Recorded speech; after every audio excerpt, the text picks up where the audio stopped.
In April 1912, over 2,200 people boarded the largest moving object ever built, enclosed in a floating palace of unprecedented luxury, surrounded by crystal, mahogany, and silver. For the wealthiest passengers, life aboard Titanic was a dazzling display of Edwardian opulence, all while steaming toward an unimaginable fate. Here's what life was really like as a first-class passenger on the Titanic. So yeah, if these help you fall asleep, subscribe. Also, what time is it for you right now? Someone from London told me they listen at 3 a.m. Meanwhile, someone in Seattle uses these on their drive to work, which feels risky, but whatever works. We're heading to the Titanic in a minute. First though, get comfortable. Seriously, take a second. Adjust whatever needs adjusting. You're not going to want to move once we start. Your eyes open to the soft morning light streaming through the tall windows of your London hotel room. It's April 10th, 1912, and today is no ordinary day. Your hands press against the crisp Egyptian cotton sheets one last time before you swing your legs over the side of the bed. The plush carpet feels warm against your bare feet, a stark contrast to what awaits you on the Atlantic Ocean. 7 o'clock, madam, comes a voice with a gentle knock. Your lady's maid enters with a tray of tea and toast. We should begin preparations if you're to make the boat train on time. You've been anticipating this day for months. The maiden voyage of the RMS Titanic, the newest, largest, and most luxurious ocean liner ever built, and you have a first-class ticket. Is everything packed, you ask, sipping the perfectly brewed Earl Grey. Nearly all, madam. Just your morning things remain, she replies, already laying out your travelling suit, a tailored wool affair in navy blue with a matching hat.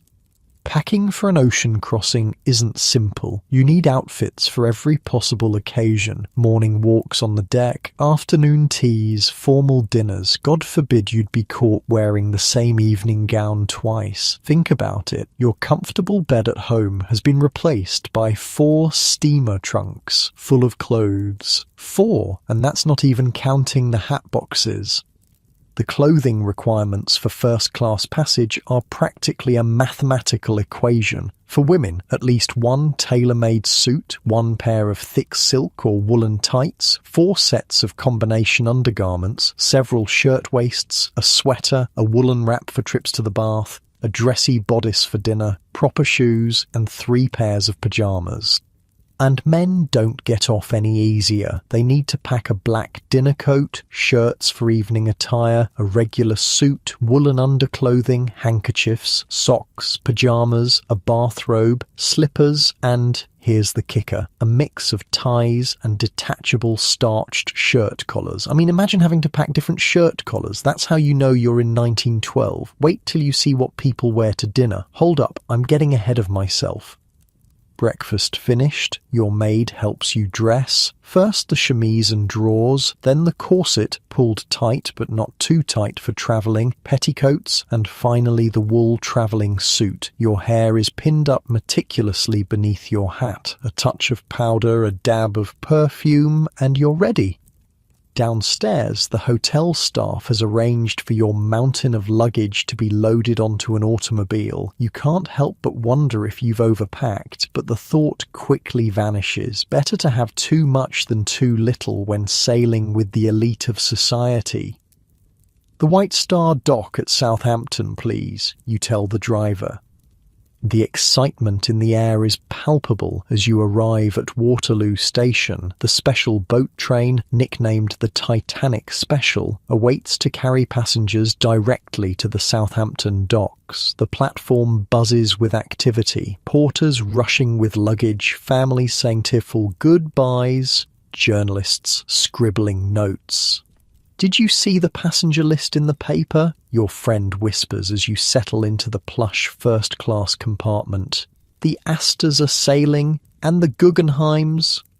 You nod knowingly. This maiden voyage has attracted the wealthiest and most prominent figures in society. The prospect of rubbing shoulders with such illustrious company over the coming days sends a little thrill down your spine. Look at everyone checking their pocket watches, you observe. The gentleman across from you has glanced at his timepiece 3 times in the last 5 minutes. Everyone's anticipation is reaching a fever pitch.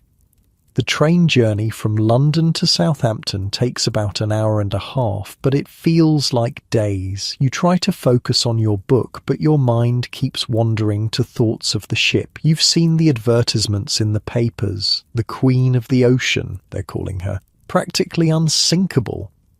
Your friends who travelled on Olympic, Titanic's slightly older sister ship, have raved about the luxurious staterooms, the state-of-the-art amenities, the sumptuous dining, and Titanic is supposed to be even more magnificent. And then, as the train nears Southampton, someone across the aisle gasps loudly.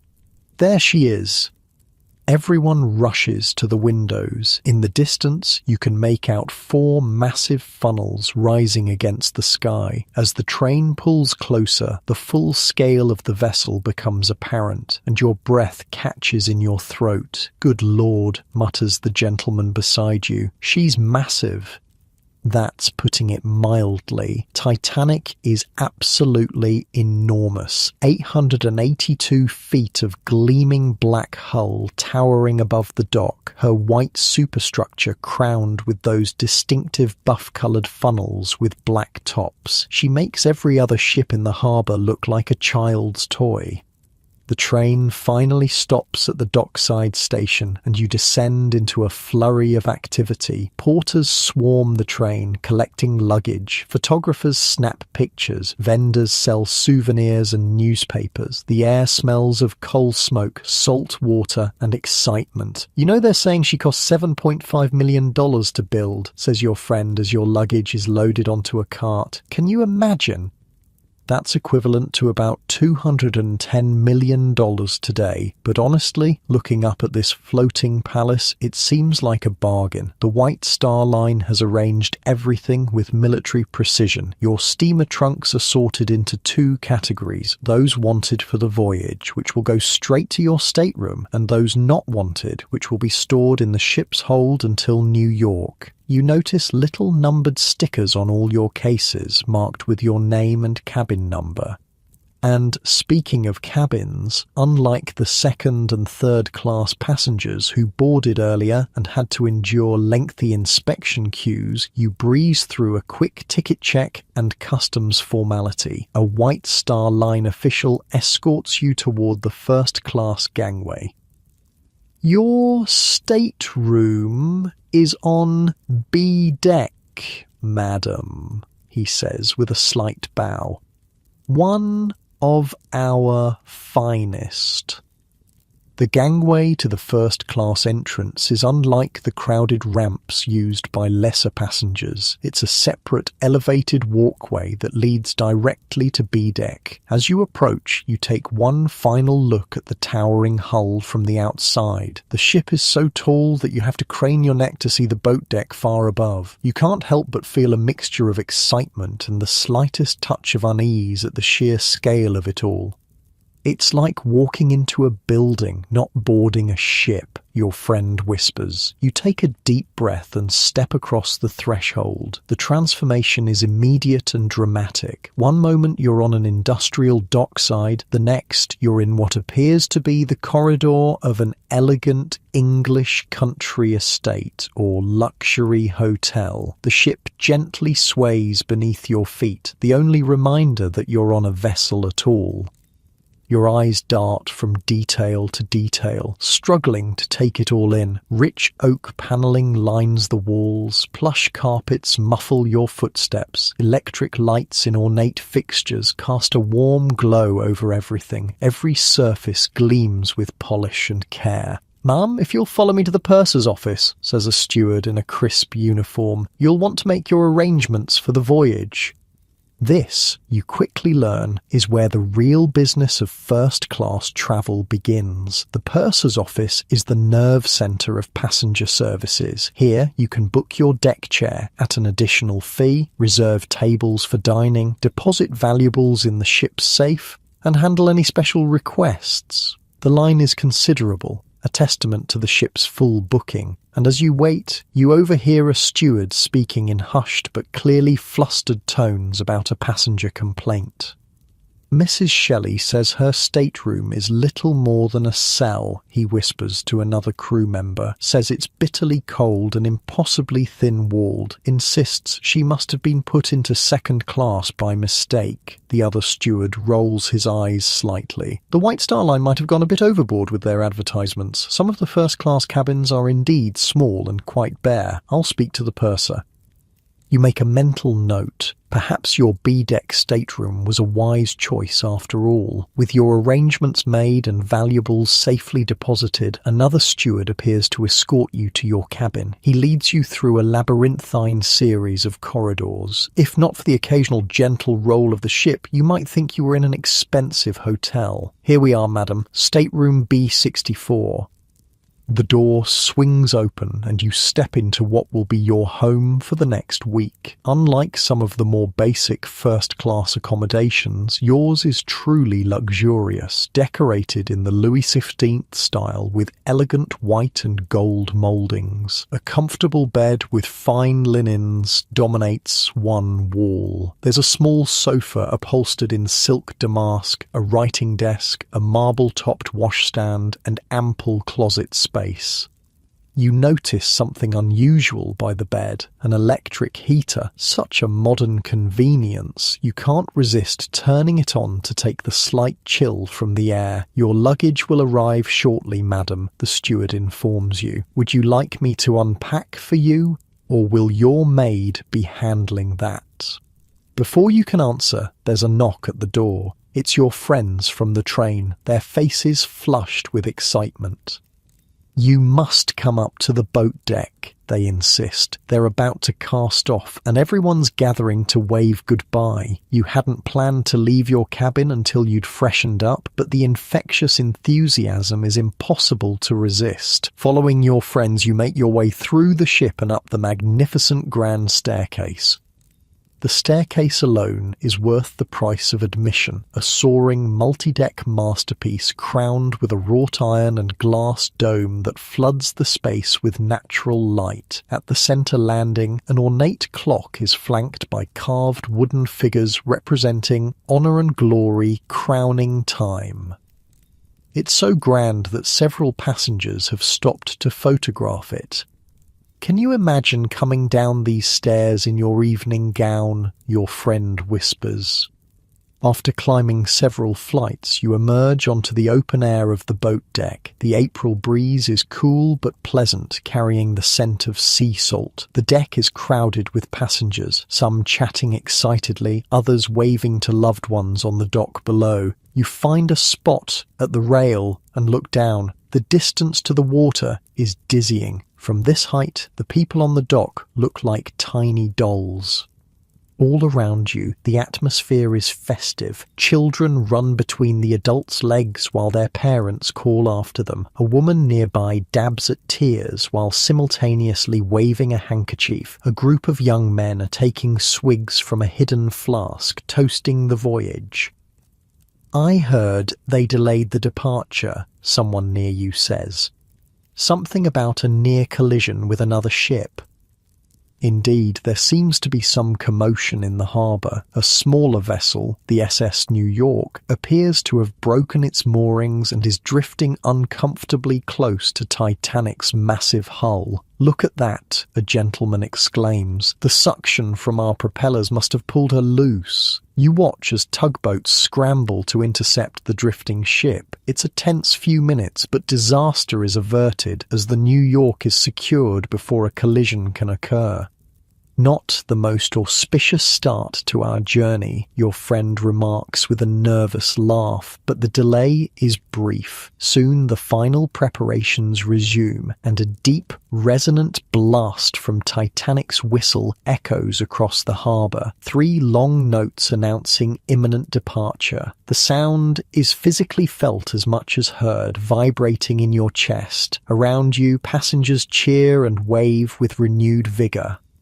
Then comes a subtle shift beneath your feet, so gentle you might have imagined it, if not for the gradual widening gap between ship and shore. Titanic is moving, almost imperceptibly at first, then with gathering momentum on the dock. Handkerchiefs wave like a field of white flowers. Some people are running alongside the ship for as long as they can, calling final goodbyes. Others simply stand and watch the magnificent vessel begin her maiden journey. As Southampton slowly recedes, you feel a strange mix of excitement and melancholy. The threshold between land and sea has been crossed. For the next week, this floating palace will be your entire world. Shall we explore? Your friend suggests, eyes bright with anticipation. And so begins your first day aboard the ship of dreams, unaware of what fate awaits just 4 days hence. But for now, there's a sense of limitless possibility as Titanic steams majestically into the open waters, carrying you toward adventure. I can't believe we're actually on the Titanic, your friend whispers, squeezing your arm. Can you imagine the stories we'll tell when we reach New York? Little do you know that the stories of this voyage will indeed be told, but not in the way anyone aboard could possibly imagine. The Titanic steams away from Southampton, and you're struck by how smoothly such an enormous vessel moves through the water. The gentle vibration beneath your feet is the only real indication you're at sea. Well, that and the endless blue stretching out on all sides. Shall we see what other treasures this floating palace has to offer? Your friend suggests, looping her arm through yours. You nod eagerly and begin what will become a proper exploration. Walking away from the railing, you notice how spacious the boat deck feels. Nothing like the cramped steamers you've travelled on before. There's room to stroll, to breathe, to exist without constantly bumping elbows with strangers. An older gentleman tips his hat as he passes. "First crossing?" he asks.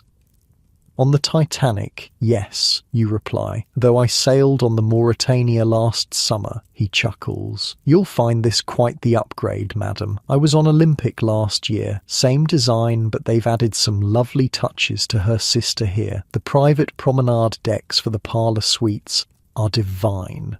Not that I could afford one, mind you." As he moves on, your friend whispers, "That was Sir Cosmo Duff Gordon. His wife is the famous fashion designer, Madame Lucille." Already you're brushing shoulders with the elite. This voyage promises to be as much about who you meet as where you're going. Descending the grand staircase, you pause on a deck where double doors open into the first-class lounge. You can't resist peeking inside. The room is spectacular, decorated in the Louis XV style with ornate white and gold panelling, deep carpets and delicate furniture arranged in intimate groupings. A magnificent fireplace, electric of course, no actual fires at sea, dominates one wall. Tall windows flood the space with natural light, while crystal chandeliers stand ready to illuminate evening gatherings. "This is where the ladies will retreat after dinner," explains a passing steward who notices your appreciative gaze, while the gentlemen enjoy the smoking room. "Separate spaces, you ask, slightly amused? Traditional shipboard etiquette, madam," he replies, with a practised smile. "Though nobody will stop you if you prefer to join the gentlemen. Times are changing, after all." Times are changing indeed, though not quickly enough for your taste. Still, you're not here to challenge social conventions, at least not on your first day. Moving on, you discover the reading and writing room, a serene space designed specifically for the ladies. Several women are already settled in comfortable chairs, penning letters or reading novels from the ship's library. Just think, your friend muses, in a few days we'll be sending wireless messages from the middle of the Atlantic. What would our grandmothers say? Mine would call it witchcraft, you laugh, then demand to send one herself. The Titanic's wireless room is buzzing with activity. At $1 per word, messages aren't cheap, but that hasn't deterred the wealthy passengers from sending announcements of their presence on this historic voyage. You continue your tour, wandering past the Café Parisien, a charming spot designed to give the feel of a Parisian sidewalk cafe, complete with wicker furniture and trellises. It's an innovative space for a ship, offering a more relaxed alternative to the formal dining saloon. We simply must take tea there tomorrow, your friend insists. As you wander, the ship's scale becomes more apparent. The corridors seem endless, each turning revealing another elegant passage or stairwell. It would be easy to get lost if not for the helpful crew members stationed throughout. "Excuse me, but is that the squash court I've heard about?" you ask one such steward, noticing a sign.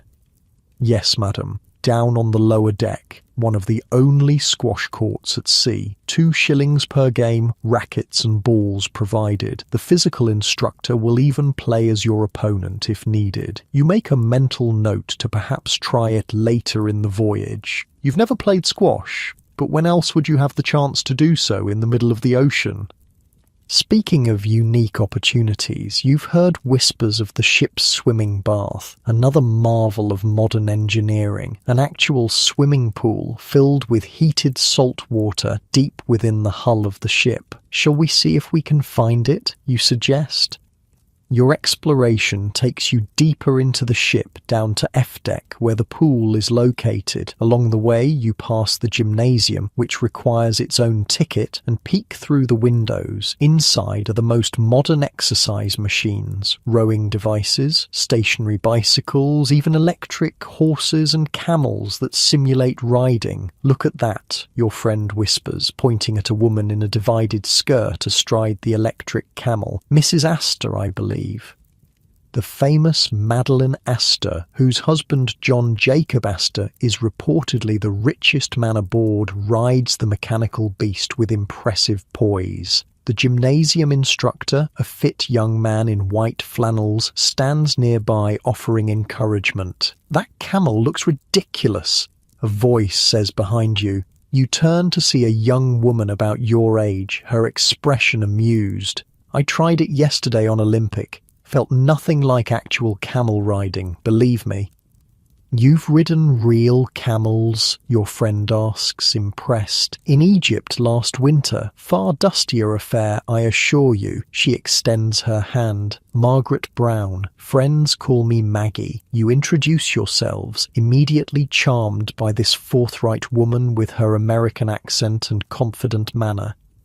"Are you headed to the swimming bath?" she asks. "I was just going myself. First time at sea, they've managed to keep the water from sloshing out with the ship's movement. Some clever engineering trick." You accept her invitation, and the three of you continue down to F-deck, where the pool awaits. The bath is impressive, 30 feet long by 14 feet wide, filled with heated salt water. Several gentlemen are already enjoying a swim, while attendants stand by with fluffy towels.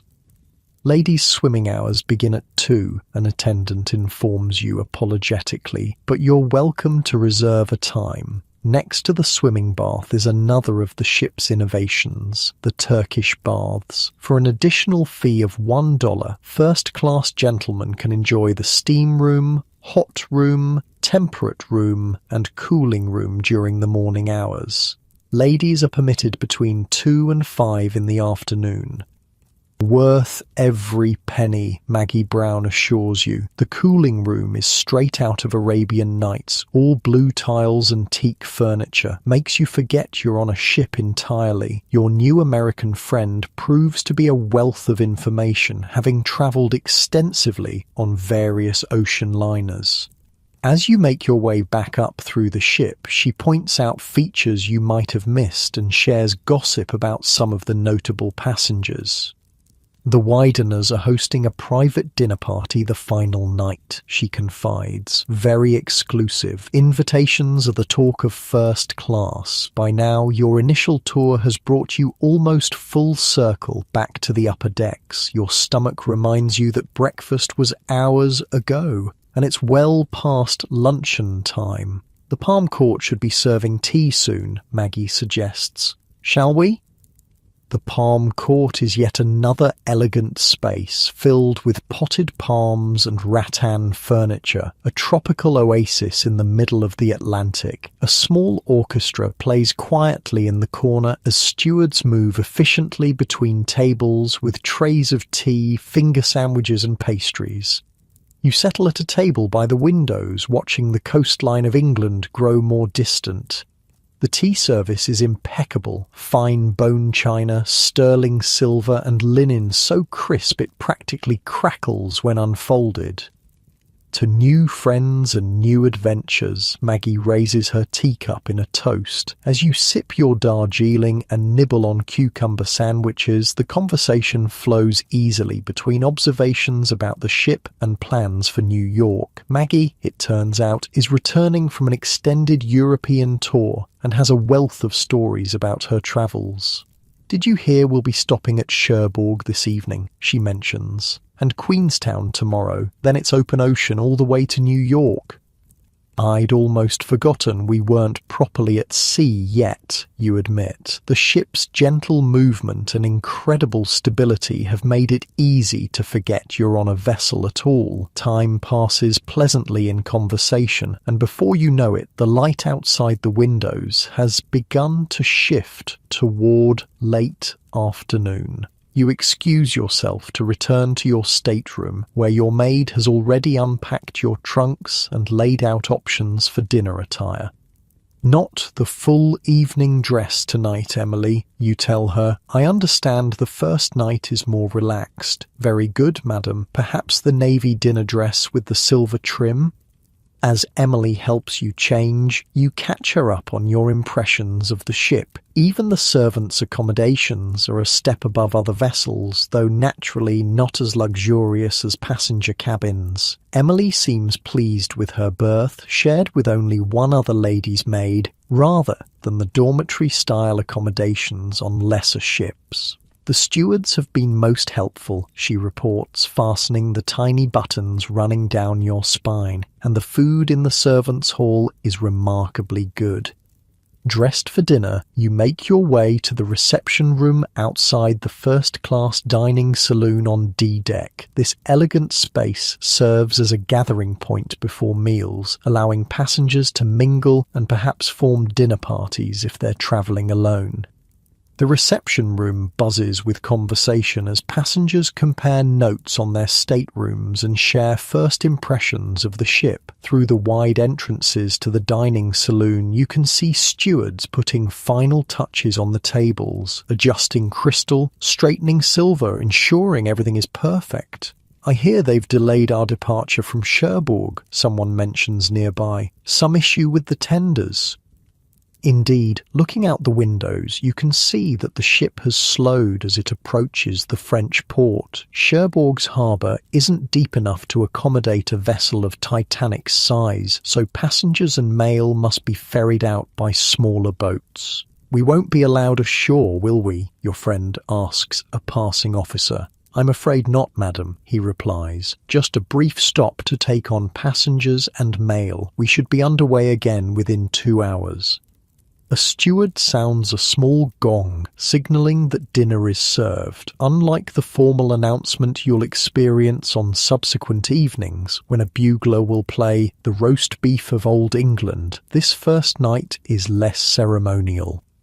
You enter the first-class dining saloon, and once again Titanic's scale takes your breath away. The room is enormous, the largest space on the ship, able to seat over 500 passengers at once. White-panelled walls rise to a ceiling adorned with intricate mouldings and sparkling crystal light fixtures. The floor is covered in blue linoleum tiles arranged in elegant patterns. Your table, madam, a steward guides you to a table for 6 where you're joined by Maggie Brown and 2 other couples. Just wait until tomorrow night, Maggie tells you as you settle in. First night is always casual. Tomorrow you'll see the real display. Tiaras, family jewels and gowns straight from Paris. The dinner, despite being casual by Titanic standards, is still an elaborate affair. The menu offers multiple choices for each course: consommé, salmon, roast duckling, sirloin of beef, pâté, fresh fruit, and cheeses.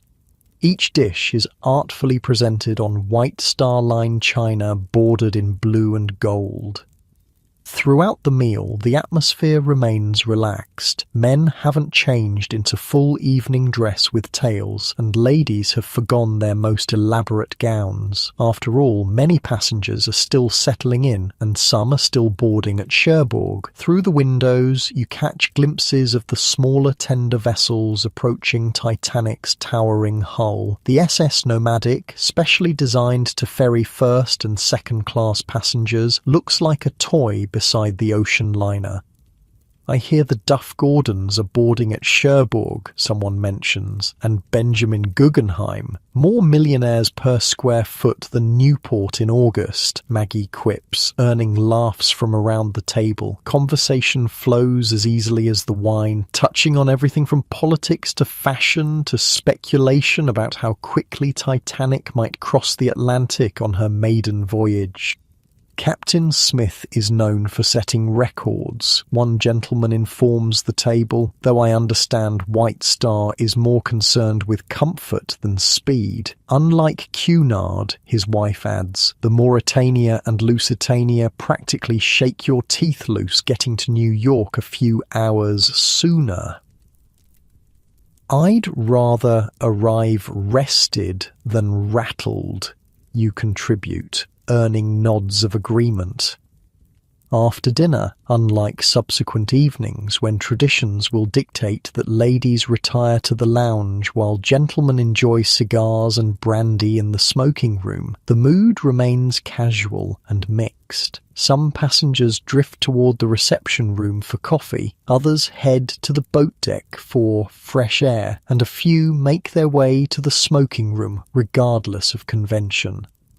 You choose to join a small group venturing up to the boat deck to watch as Titanic prepares to depart Cherbourg. The night air is cool but pleasant, and the French coast glitters with lights. The last of the tenders pulls away from the ship, now carrying departing visitors back to shore.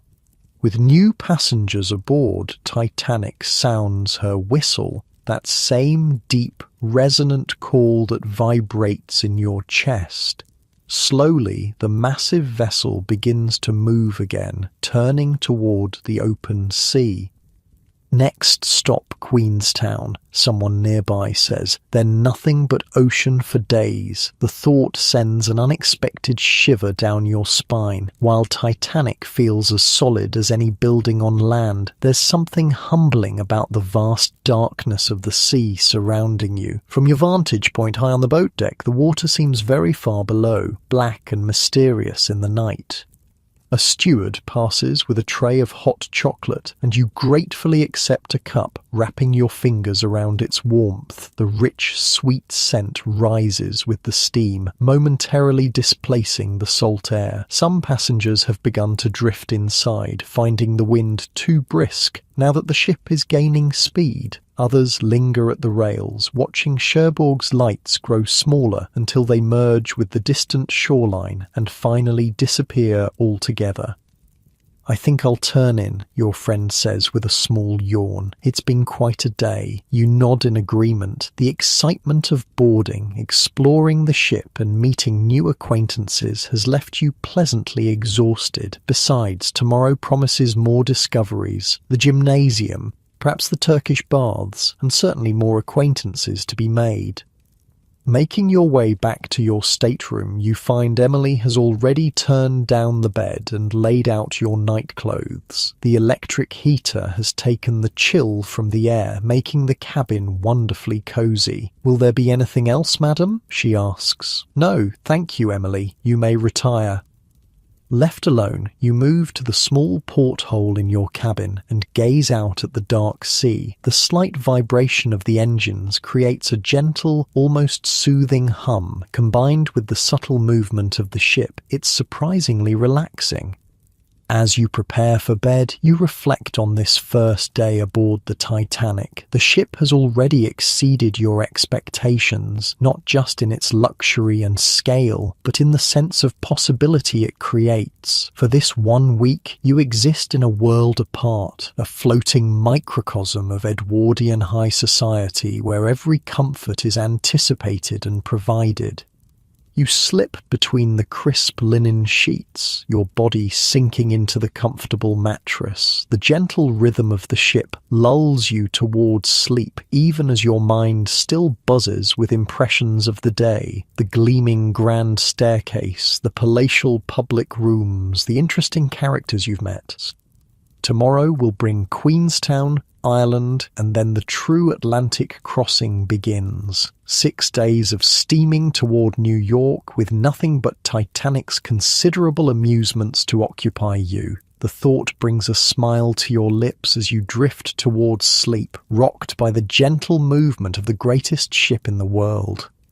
Outside your window, the vast Atlantic stretches dark and endless as Titanic, lights blazing from hundreds of portholes, steams confidently westward, her 4 massive funnels silhouetted against the night sky. Morning comes with a gentle knock at your door. For a disorienting moment, you forget where you are until the subtle movement of the ship beneath you brings reality rushing back. You're aboard the Titanic, now fully at sea after yesterday's final stop at Queenstown, Ireland. "Good morning, madam," Emily says quietly, entering with a small tray. "I've brought your morning tea." The aroma of fresh Earl Grey fills the stateroom as Emily sets the tray on the bedside table and moves to open the curtains. Soft morning light spills through the porthole, dancing across the Louis XVI furnishings of your cabin. "What time is it?" you ask, sitting up against the plush pillows. "Just after 7, madam. We're at sea properly now. Left Ireland behind last night." You accept the delicate china cup, the tea perfectly brewed with just a splash of milk. Emily busies herself laying out your morning clothes while you sip and slowly wake. "The steward says it's quite fine out today," she reports, though a bit brisk on deck. "I've laid out your wool walking suit and the cashmere scarf." "Thank you, Emily. And what's the plan for today?" "The Atlantic Daily Bulletin is here," she says, handing you a single sheet of paper. It lists today's activities and some news from the wireless. The ship's daily newspaper, typed up by the wireless operators overnight, provides an essential link to the shore, even while at sea. Weather reports, stock prices, major news headlines, and even information on the ship's progress, all delivered to your cabin with your morning tea. Technology truly is remarkable. You scan the paper, noting a few items of interest. The ship made good progress overnight, the weather forecast is promising, and there's a concert scheduled in the first-class lounge this afternoon. After finishing your tea, you rise and prepare for the day with Emily's assistance. The morning ritual is familiar, washing at the marble-topped basin with hot water delivered by a steward, then dressing in layers starting with your combination undergarments, corset, looser for day wear, petticoats, and finally your walking suit. "I thought I might try the gymnasium this morning," you mention as Emily pins your hair. "Very good, madam. Shall I have your swimming costume ready for afterward? I hear the pool is quite marvellous." The thought of a swim in the ship's heated pool is appealing after what will surely be a bracing walk on deck. You nod your agreement as Emily secures your hat with a final pin. Properly attired, you step out into the corridor. The ship feels alive with morning activity. Stewards hurrying with breakfast trays for those taking meals in their cabins, passengers emerging for early walks or heading to the dining saloon. You make your way to the first-class smoking room, where gentlemen are already gathering to read newspapers and discuss business. While traditionally a male domain, no one prevents you from entering to collect your own copy of the Atlantic Daily Bulletin. Inside, the room is rich with the scent of polished wood, leather, and the first cigars of the day. Designed in the style of an English gentleman's club, the smoking room features mahogany paneling, deep leather chairs, stained glass windows, and card tables where fortunes will likely change hands before the voyage ends. Several men glance up as you enter, a few nodding politely. One, an older gentleman with an impressive white moustache, actually rises from his seat. "Good morning, madam. May I be of assistance?" "I was just collecting a bulletin," you explain, gesturing to the stack on a side table. "Allow me," he says, retrieving one for you. "Colonel Archibald Gracie, at your service." You introduce yourself, and the colonel insists on pointing out items of interest in the bulletin, particularly the ship's progress overnight. 24 knots, steady as you please, he says with obvious admiration. White Star may prioritize comfort over speed, but Titanic's still making excellent time. Captain Smith knows his business. After thanking the colonel for his courtesy, you exit with your bulletin and make your way toward the dining saloon. The grand staircase is already busy with passengers descending for breakfast, the great glass dome above flooding the space with morning light. The dining saloon doors stand open, stewards positioned on either side to welcome passengers. Inside, the vast room gleams with morning sunshine streaming through the large windows. Tables are immaculately set with white linens, silver, and the distinctive blue and gold-rimmed White Star Line china. "Good morning, madam," the head steward greets you. "Your table from last evening, or would you prefer to join others?" "My usual table, please." He leads you to a table by the windows where, to your delight, Maggie Brown is already seated, along with another couple you met last night. "There you are," Maggie calls cheerfully. "I was just telling the bishops about my plans to try the Turkish bath later. Care to join me?" You settle into your chair as a steward unfolds a napkin across your lap and another appears instantly with coffee. "I was thinking of visiting the gymnasium first," you reply. "Perhaps the baths afterward." "Excellent plan. I hear the electric camel is quite the experience." Maggie's eyes twinkle with mischief, though what it has to do with proper exercise I couldn't say. A steward appears at your elbow with breakfast menus, though they're hardly necessary. The first-class breakfast spread is legendary. Everything from simple porridge to elaborate egg dishes, fish, meat, pastries, and fruit. "What looks good this morning?" you ask, scanning the extensive options. "The grilled mutton chops are excellent," Mr. Bishop offers, "and they do a very good omelette." You finally decide on oatmeal with cream, followed by smoked salmon and poached eggs. As you place your order, you can't help but marvel at the logistics required to serve such varied and fresh food in the middle of the ocean. "I heard they've got 40,000 eggs in cold storage," Maggie says, seemingly reading your thoughts, "and enough fresh meat to feed an army. The kitchen is something to behold, like a small city down there. "Have you seen it?" Mrs. Bishop asks, surprised. "I make it my business to see everything," Maggie replies with a wink. "Slipped the head chef a little something, and he was happy to show me around. 40 chefs and cooks working in organised chaos. Quite the operation." Your breakfast arrives promptly. The oatmeal steaming in a silver-rimmed bowl, the salmon artfully arranged beside perfectly poached eggs. The first bite confirms that the quality matches the presentation. The dining saloon fills gradually as morning progresses, the gentle murmur of conversation and clink of silverware creating a pleasant backdrop. Through the windows you can see the ocean stretching to the horizon, surprisingly calm today with just a gentle swell that causes the slightest rocking motion. "I heard the Astors finally emerged from their suite," Mrs. Bishop says quietly, leaning in. "Apparently they took all their meals privately yesterday." "Well, they are on their honeymoon," Maggie points out, "and with all the gossip about their age difference, I don't blame them for wanting privacy." The Astors' marriage had indeed been scandalous. John Jacob Astor IV, at 47, had divorced his first wife to marry 18-year-old Madeleine. They'd been travelling in Egypt and Paris, hoping the gossip would die down before returning to New York.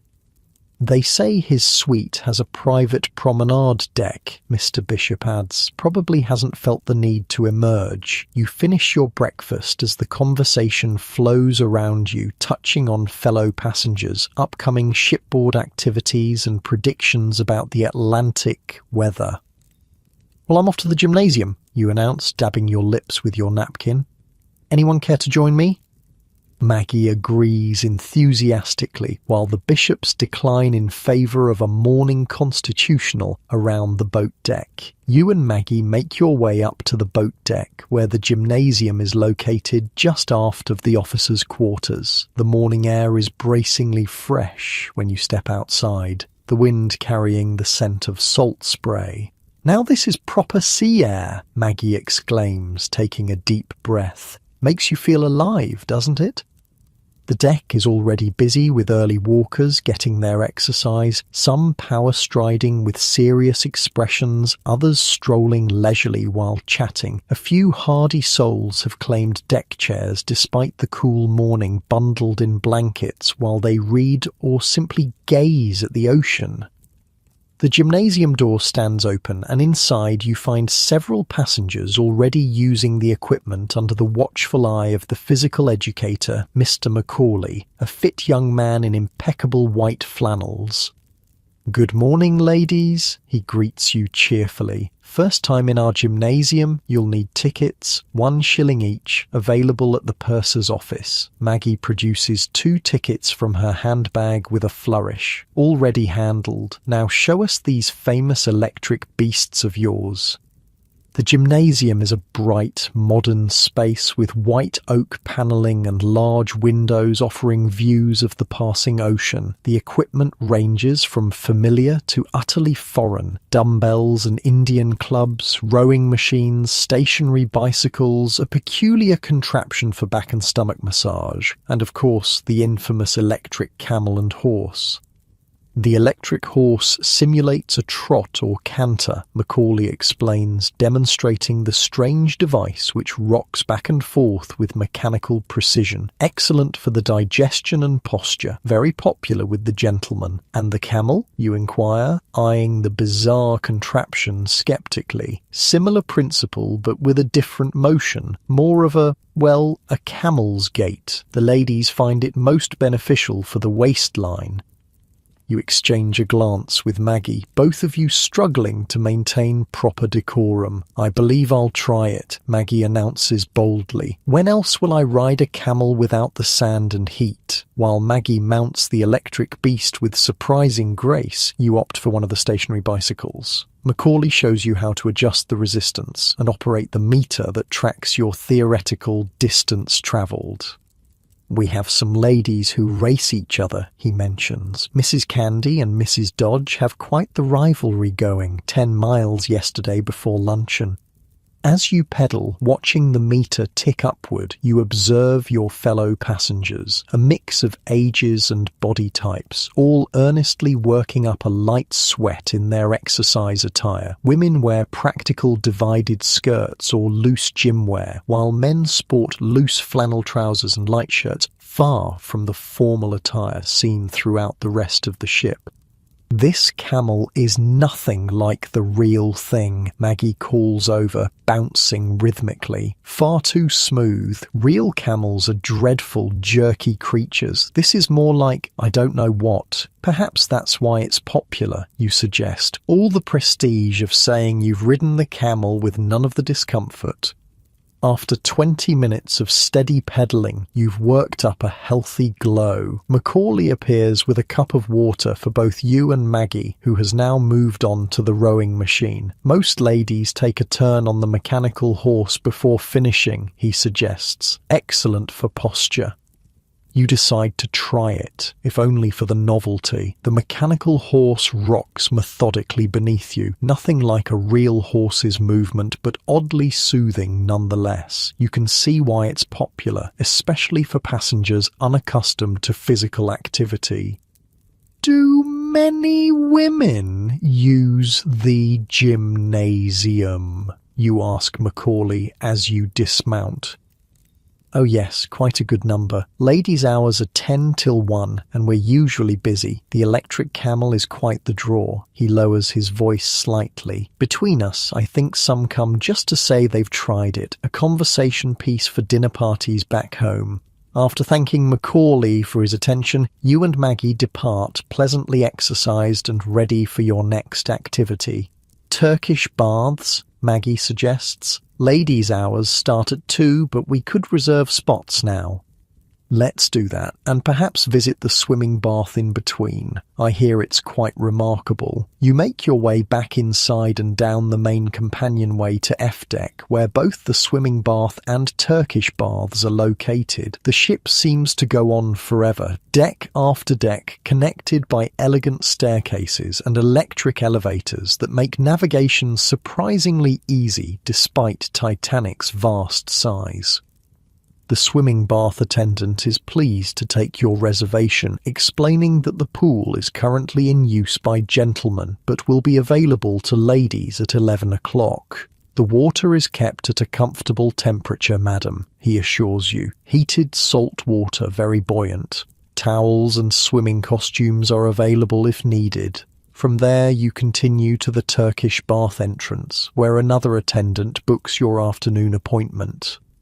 "I'll put you down for 2 o'clock, ladies. That's $1 each. The cooling room is particularly fine, done up in the Moorish style with blue tiles and teak furniture. Many ladies come just to sit there after using the steam room. With your afternoon plans arranged, you and Maggie decide to part ways temporarily. She wishes to write letters before lunch, while you're inclined to explore more of the ship. "Meet you at the swimming bath at 11, she suggests.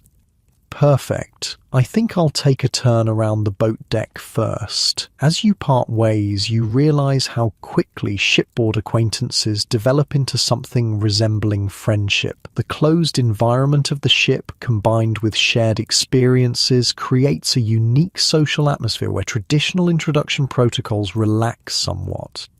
Back on the boat deck, the morning sun has warmed the air considerably. More passengers have emerged for their daily constitutional, the unwritten rule being at least 10 circuits of the deck for proper exercise.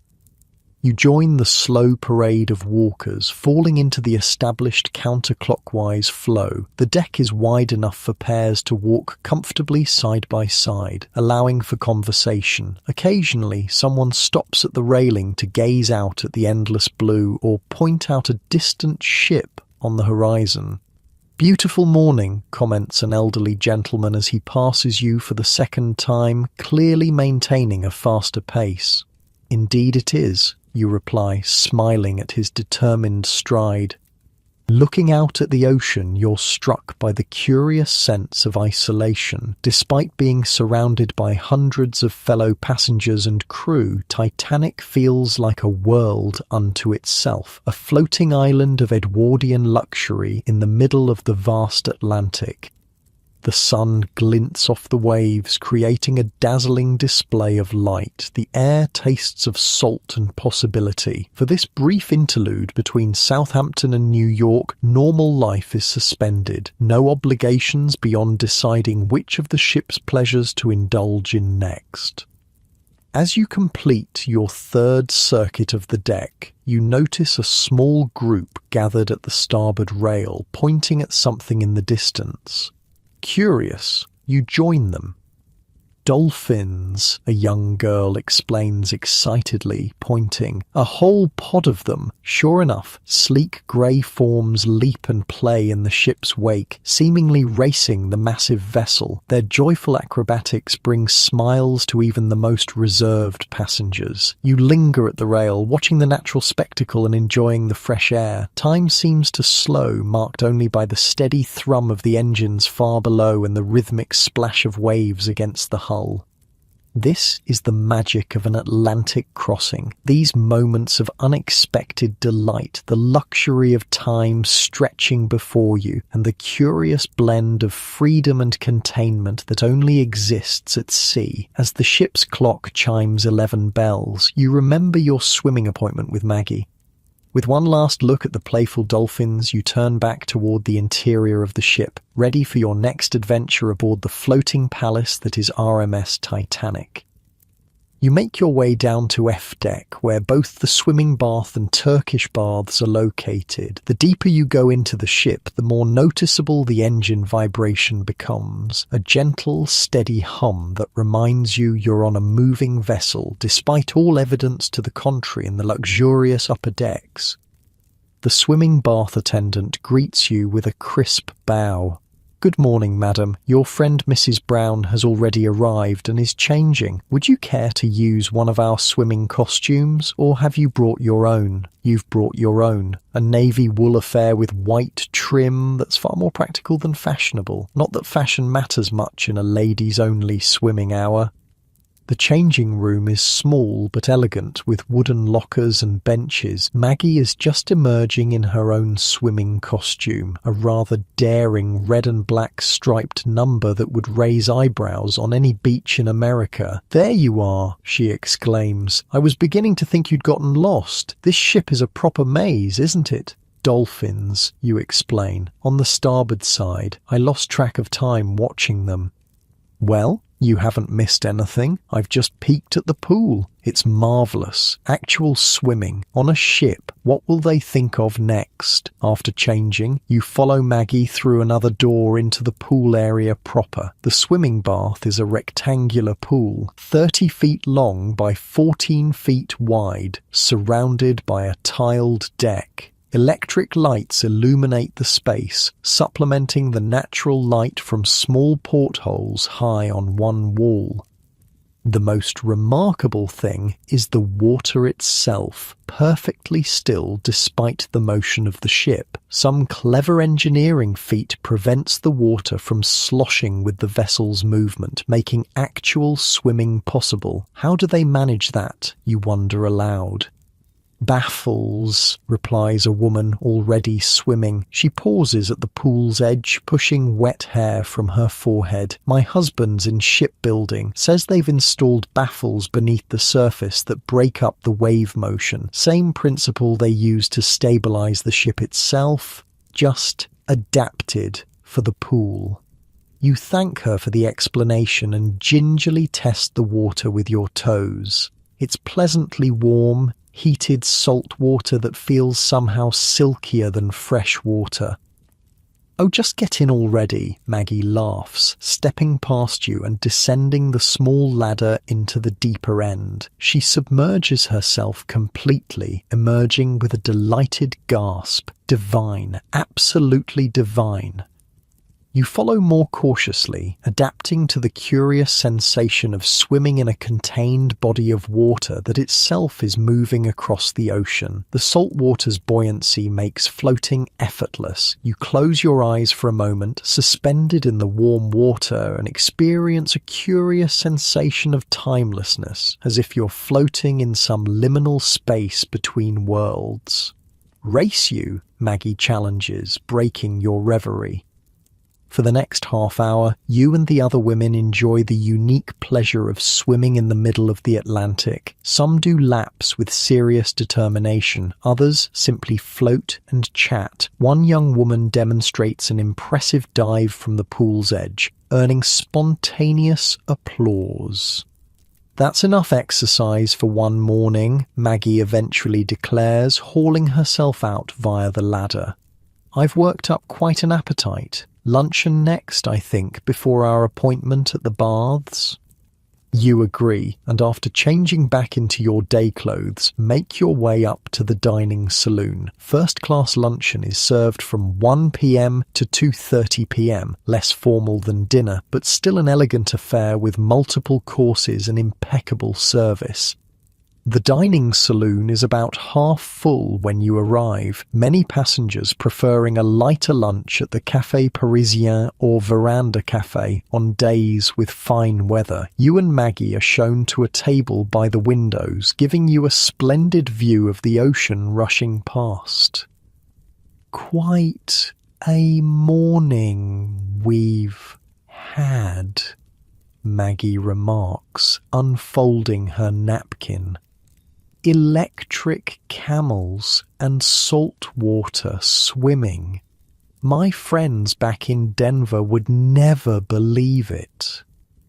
"Mine either," you agree, "though I'm saving the Turkish baths for my most detailed letters home. I can already hear my mother's scandalized reaction." A steward appears with menus, reciting the day's specials with practiced precision. The luncheon options are extensive. Several soups, fish dishes, cold buffet items, grilled meats, and an array of desserts and cheeses. "The consommé Olga is particularly good today," he recommends, "and the chicken à la Maryland is a specialty of our chef." You opt for the consommé, followed by the chicken, while Maggie chooses cockle leaky soup and mutton chops from the grill. The steward nods approvingly at your selections and disappears to place your order. "I met the most interesting gentleman this morning," Maggie shares once the steward is out of earshot. "Thomas Andrews, the shipbuilder himself. He was inspecting something near the grand staircase, making notes in a little book, very particular about every detail." "What was he like?" "Surprisingly modest for a man who created all this." Maggie gestures expansively at your surroundings. "He asked if I was enjoying the voyage and whether I'd noticed any improvements that could be made. Can you imagine? As if I would have the first idea about ship design." "What did you tell him?" "That the ship is magnificent, but the electric camel is ridiculous." She laughs. "He actually wrote it down in his notebook, said he'd been skeptical about including it, but was overruled by the White Star directors." Your consommé arrives, a clear, rich broth served in a delicate china cup. The first sip reveals layers of flavor that speak to hours of careful preparation. Not for the first time, you marvel at the logistics required to serve such refined cuisine in the middle of the ocean. "Did you know," Maggie says between spoonfuls of her soup, "they loaded 75,000 pounds of meat aboard and 40,000 eggs? The cold storage rooms take up half a deck below stairs." "How do you know all this?" "I ask questions," she says with a wink. "People love to talk about their work if you show genuine interest. The head steward gave me quite the tour yesterday while everyone else was at tea." Your main courses arrive, your chicken Maryland golden and crisp, served with a creamy white gravy, while Maggie's mutton chops are perfectly grilled with a side of mint sauce. The presentation is as elegant as the food is delicious, each plate a work of culinary art. As you eat, Your conversation turns to fellow passengers. The Titanic's first-class list reads like a social register. Astors, Guggenheims, Weideners, Strausses, the cream of American and European society. Half the millionaires in America must be aboard, you observe, cutting into your chicken. Not quite half, Maggie says with a smile, but certainly enough wealth to fund a small country. John Jacob Astor alone is worth what? 100 million? I can't even imagine such a fortune. The Astors have been the subject of much discreet observation and gossip. After his scandalous divorce and remarriage to a woman 29 years his junior, their presence on the Titanic has provided endless material for shipboard conversation. I saw Mrs. Astor in the library yesterday, you mention. She's much younger than I expected, barely out of the schoolroom. And expecting, Maggie adds in a hushed tone, though it's not widely known yet. That's why they're returning to America, so the child can be born on American soil. Your eyebrows rise in surprise. How do you know that? Her maid and my maid have become friendly. The servants always know everything first. The remainder of lunch passes pleasantly, concluding with a dessert of apple meringue and a selection of cheeses. By the time you finish, it's approaching 2 o'clock, time for your Turkish bath appointment. Shall we? Maggie suggests, dabbing her lips one final time before setting aside her napkin. You make your way back down to F deck, where the Turkish bath attendant greets you with a bow. Mrs. Brown, madam, welcome. Your baths are prepared, if you'll follow me. The Turkish bath suite is a series of connected rooms, each maintained at a different temperature. You start in the temperate room where you're given plush towels and directed to changing cubicles. The recommended progression is temperate room, cooling room, hot room, steam room, and then back to cooling room, the attendant explains. Some ladies prefer to skip the hottest rooms. It's entirely at your discretion. The massage and shampooing rooms are available for an additional charge. Changed into the provided linen wraps, you and Maggie enter the cooling room and stop in your tracks. Good heavens, you breathe. The cooling room is nothing short of magical, decorated in an elaborate Moorish style with blue-green tiles covering the walls, intricately carved teak woodwork and bronze lamps hanging from a deeply recessed crimson ceiling. The effect is of stepping not just off the ship, but into another world entirely, a sultan's palace from Arabian Nights. Around the perimeter are comfortable teak lounge chairs with plump cushions, small tables inlaid with mother-of-pearl, and a marble drinking fountain in one corner. Several other women already recline in various states of relaxation, some reading, others with eyes closed in apparent bliss. I told you it was spectacular, Maggie whispers. Worth the $1 admission just for this room alone. You settle into adjacent lounges, taking in the exotic atmosphere. The air is warm but not uncomfortable, fragrant with some unidentifiable spice. I believe I'll stay right here while you brave the hotter rooms, Maggie decides, arranging her towels. Heat and I have never been friends. You, however, are curious about the full experience. After a suitable rest in the cooling room, you proceed to the hot room, a simpler space with wooden benches and a noticeably higher temperature. The few women present speak in hushed tones, creating an atmosphere of reverent relaxation. Next comes the steam room, where the heat and humidity are almost overwhelming. You last only 5 minutes before retreating, your skin flushed and pores thoroughly opened. The return to the cooling room feels blissful after such intense heat. You sink onto your lounger, accepting a glass of cold water from an attendant. You look properly steamed, Maggie observes with amusement. Like a Christmas pudding. It's more intense than I expected, you admit. But I feel lighter somehow. It's all the toxins leaving your body, explains a woman nearby. The Turks have known the health benefits for centuries, clears the mind and purifies the system. Whether it's ancient wisdom or modern marketing, you can't deny the pleasant lassitude spreading through your limbs. The unique combination of exercise and heat has left you feeling simultaneously energized and relaxed, a curious but not unpleasant sensation. You spend the next hour in the cooling room, occasionally sipping water and engaging in quiet conversation with Maggie and the other women. The topics are typical ladies' fare, fashion, society gossip, comparisons of various European spas, but the setting lends an exotic flavor to even the most mundane discussions. "We should probably think about dressing for tea," Maggie eventually suggests, checking the small clock on the wall. The orchestra plays in the lounge at 4, and they're quite good. Reluctantly, you leave the Arabian fantasy of the Turkish baths and return to the reality of the ship. Though reality aboard Titanic is itself a form of fantasy, you reflect. Every experience is curated, every comfort anticipated, every detail perfected to create a seamless world of luxury.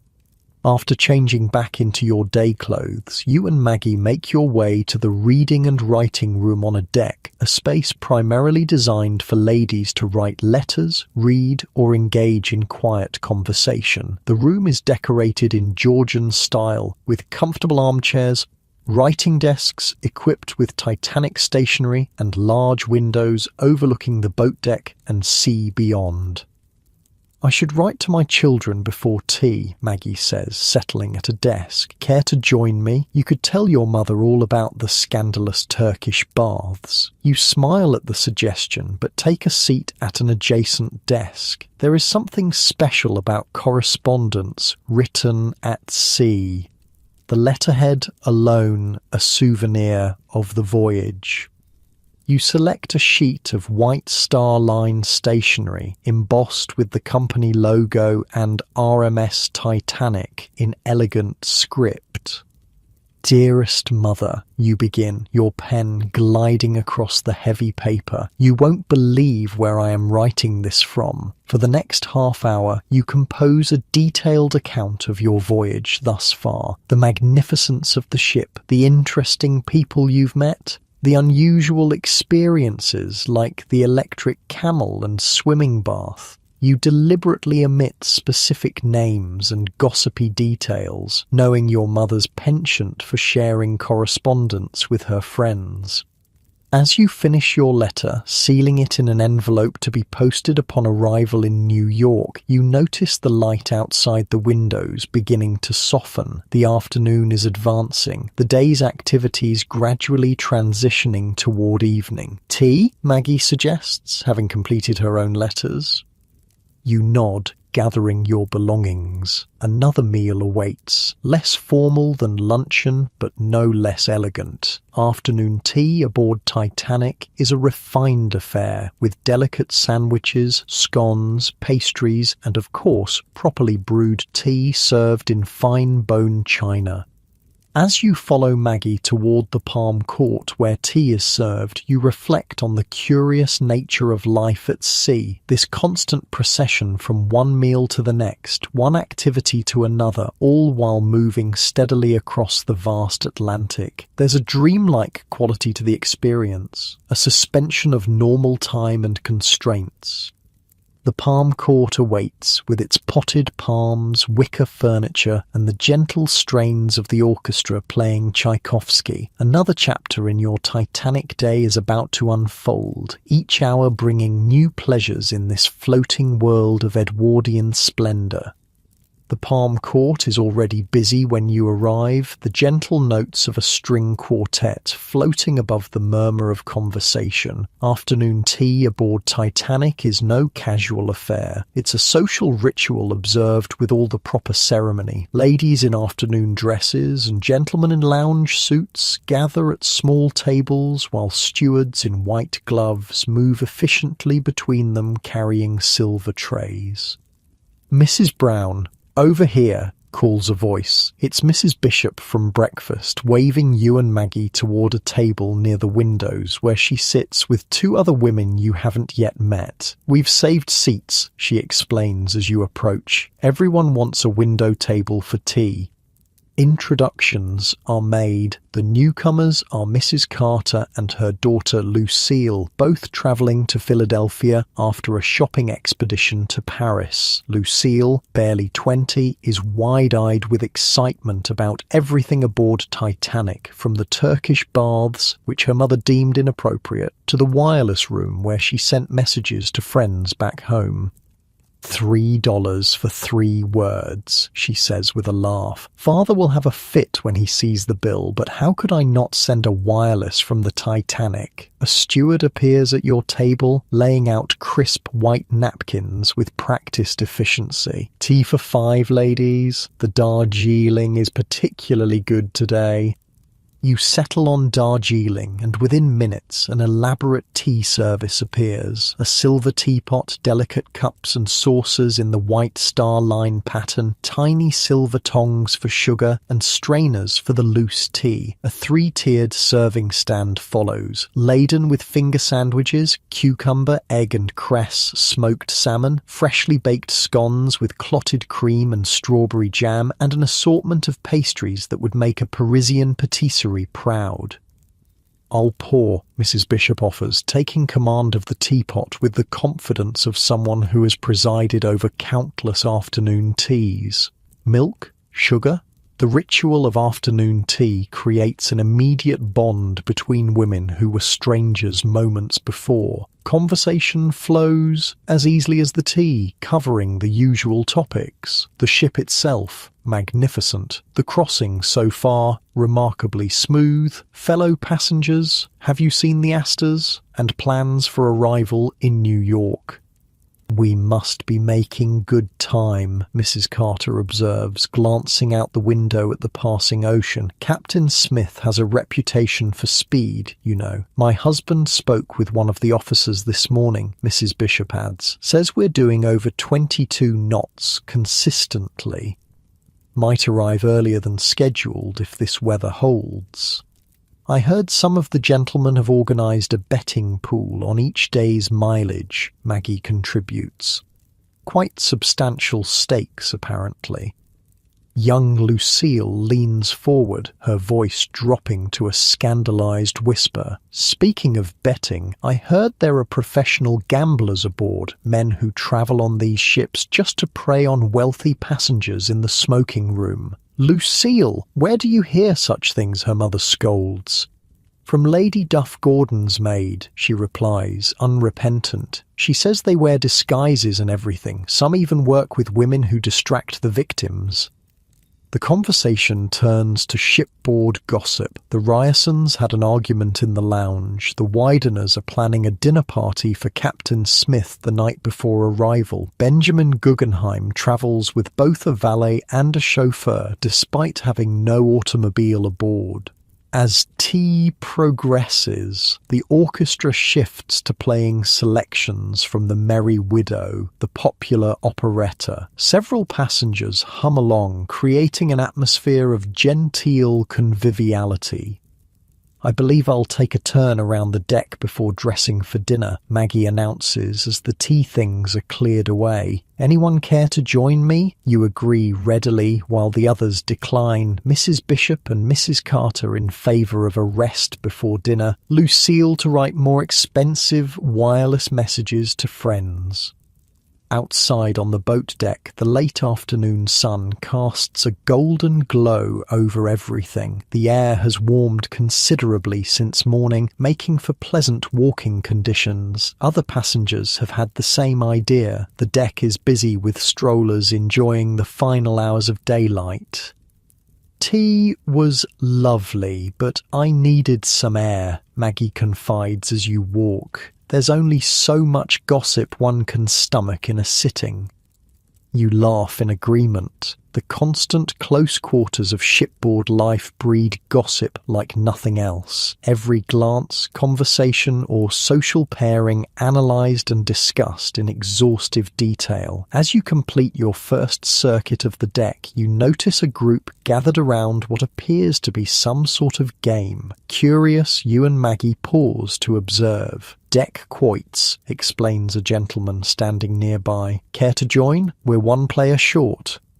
The game involves tossing rope rings onto a chalked target on the deck, simple in principle but surprisingly challenging with the gentle motion of the ship. You accept the invitation while Maggie begs off, preferring to watch. Your fellow players include the gentleman who invited you, Mr. Beasley, a science teacher returning from holiday, along with an American businessman named Sloper and an elderly colonel whose name you miss but who takes the game very seriously indeed.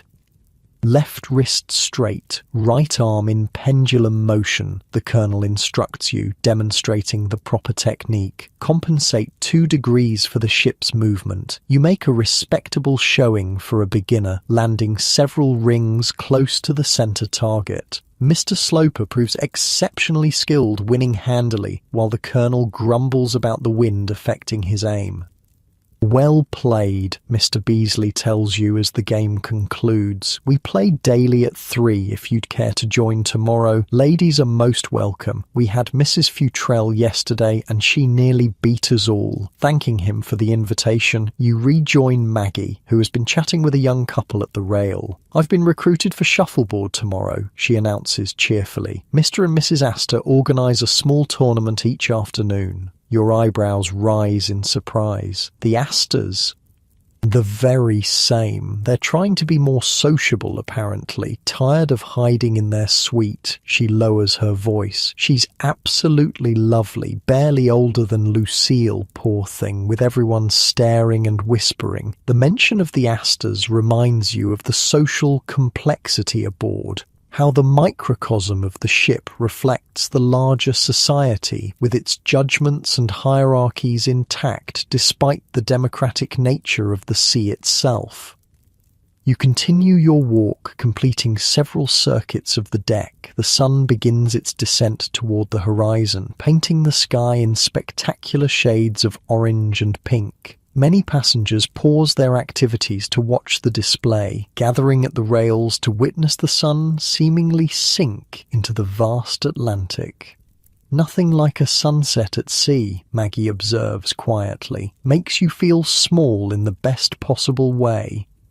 You stand in companionable silence, watching nature's spectacle, the endless horizon, the play of light on water, the immensity of sky meeting ocean. It creates a sense of perspective that's easy to lose in the cloistered luxury of the ship's interior. As the light fades and a chill returns to the air, passengers begin drifting inside. Dinner preparations will soon begin in earnest. The most formal and elaborate meal of the day requires significant preparation, especially for ladies. "I should start dressing," you tell Maggie reluctantly, still captivated by the last glimmers of sunset. "Emily will be waiting." "As will my Martha," she agrees. "Tonight's the first proper formal dinner. Everyone will be in their finest." You part ways, agreeing to meet in the reception room before dinner. The transition from day to evening aboard Titanic is marked by a distinct shift in atmosphere, the relaxed camaraderie of afternoon activities giving way to the glittering formality of evening. In your stateroom, Emily has already laid out your evening attire. A gown of midnight blue silk with silver beading across the bodice, matching long gloves and your diamond and sapphire jewellery set. "I've drawn your bath, madam," she informs you, "with the lavender salts you prefer. The process of preparing for dinner is involved and methodical. First, the bath, a luxury of fresh water, as the steward explained proudly, not the salt water used in the swimming bath. Then the elaborate dressing ritual begins. Emily helps you into fresh undergarments, then the evening corset, tighter than the day version, designed to create the fashionable silhouette for formal wear. The difference in restriction is immediately noticeable. Your breathing more shallow, movements more constrained. "Too tight, madam?" Emily asks, reading your expression.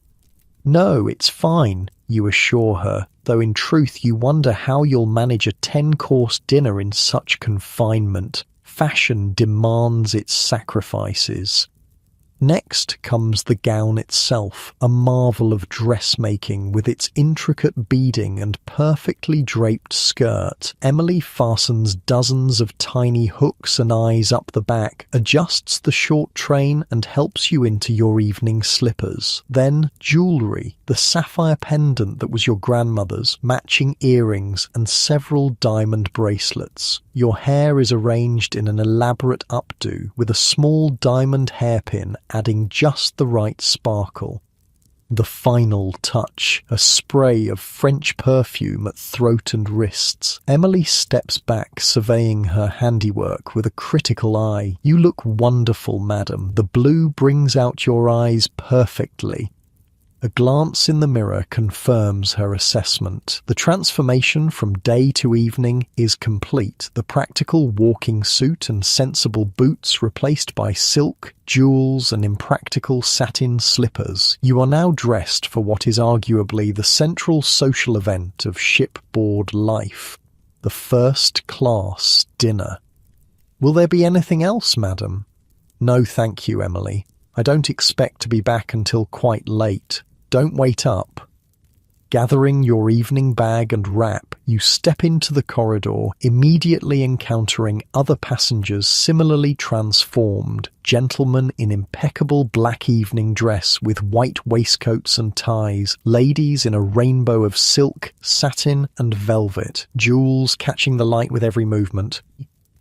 The grand staircase presents a magnificent sight as you descend, dozens of elegantly dressed passengers making their way down, the overhead dome bathing everyone in warm light, the ornate clock on the landing bearing silent witness to this nightly procession. You spot Maggie on the D-deck landing, resplendent in dark green satin that complements her auburn hair. She's deep in conversation with a distinguished-looking gentleman you don't recognize. "Ah, there you are," she exclaims, catching sight of you. "Come meet Mr. Ismay, chairman of the White Star Line himself." The tall, moustached gentleman turns to greet you, his manner surprisingly reserved for someone whose company created this floating palace. "A pleasure, madam. Are you enjoying your voyage thus far?" "Very much, Mr. Ismay. The ship is extraordinary in every way." He nods, accepting the compliment as his due. "We aimed to create not merely transportation, but an experience. Comfort rather than speed was our priority, though we're making excellent time nonetheless." Your conversation is interrupted by the clear, brassy notes of a bugle. Unlike the gongs or bells used on other ships, White Star Line announces dinner with a bugler playing "The Roast Beef of Old England," a touch of pageantry that never fails to amuse passengers. "Dinner is served," Maggie says with a smile. "Shall we?" The reception room outside the dining saloon is already filled with passengers in their evening finery. The space serves as a gathering point before meals, allowing for pre-dinner conversation and the formation of dining groups. The ship's orchestra plays from a raised platform in one corner, adding a soundtrack of light classical pieces to the bubbling conversation. Women in elaborate gowns form islands of colour among the black and white uniformity of men's evening dress. Jewels sparkle everywhere, at throats, on wrists, in carefully arranged hair. The combined value of diamonds in the room likely rivals the ship itself. You notice the Astors making a carefully timed entrance. John Jacob in immaculate evening dress, young Madeline on his arm in a gown of pale pink with a triple strand of pearls. Despite their attempt at casual entrance, a subtle hush follows them, heads turning, whispers exchanged. "Poor things," Maggie murmurs, "like animals in a zoo." The maitre d' approaches, bowing slightly. "Your table is ready, Mrs. Brown. For 4 this evening?" "Yes, thank you. We're joining the Bishops." He leads you through the wide entrance into the dining saloon proper, an enormous room spanning the full width of the ship, set with dozens of tables from intimate arrangements for 2 to larger groupings for parties of up to 12. The space gleams with white and gold, illuminated by crystal chandeliers and wall sconces. Heavy linen tablecloths provide a pristine backdrop for the elaborate place settings. Multiple forks, spoons and knives arranged with geometric precision, crystal glasses for water, white wine, red wine and champagne, and the distinctive blue and gold rimmed white star-line china. At each place sits a personalised menu card listing the evening's offerings in both French and English. Tonight's dinner promises to be particularly lavish. 11 courses including oysters, consommé, salmon, filet mignon, lamb, roast duckling and multiple desserts. As you take your seat, a wine steward appears silently at your elbow. "Champagne to begin, madam. We're serving Moet et Chandon. 1900 vintage." You nod your assent and he pours a perfect measure into your glass before moving on to the next guest. Another steward places a crisp napkin across your lap with practiced efficiency. The Bishops arrive, Mr. Bishop resplendent in white tie, his wife wearing cream satin with an impressive emerald necklace. Greetings are exchanged, compliments on attire offered and graciously accepted, and the elaborate social ballet of dinner begins.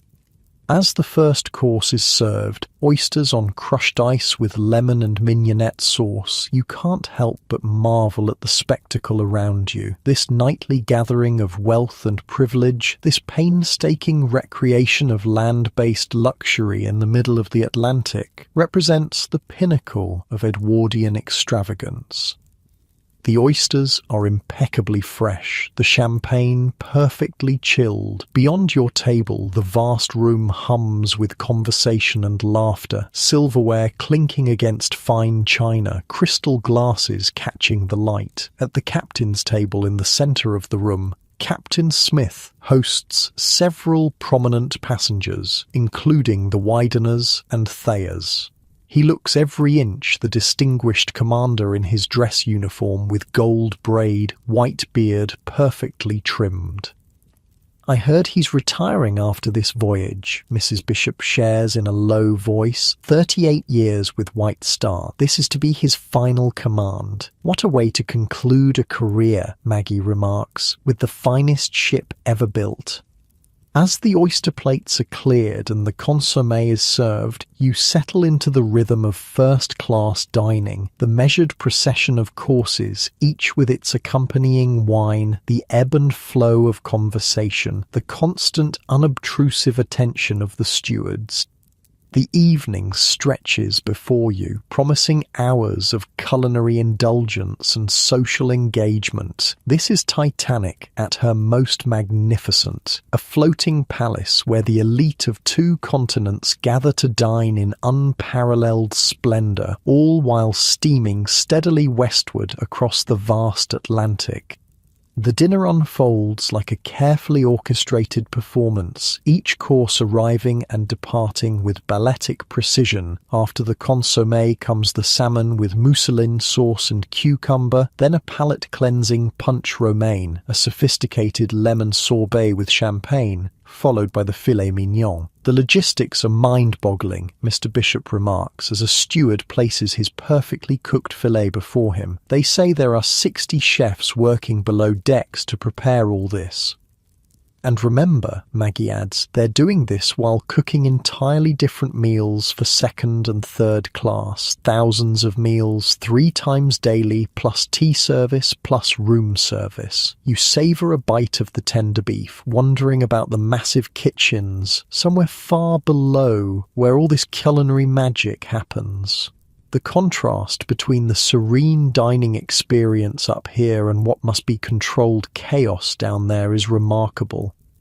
"Did you hear the latest about the Allisons?" Mrs. Bishop asks, leaning in slightly. "They brought their own baby nurse aboard, separate from the governess, for their daughter. 2 nursemaids for 2 children." Maggie raises an eyebrow. "That's excessive even by first-class standards."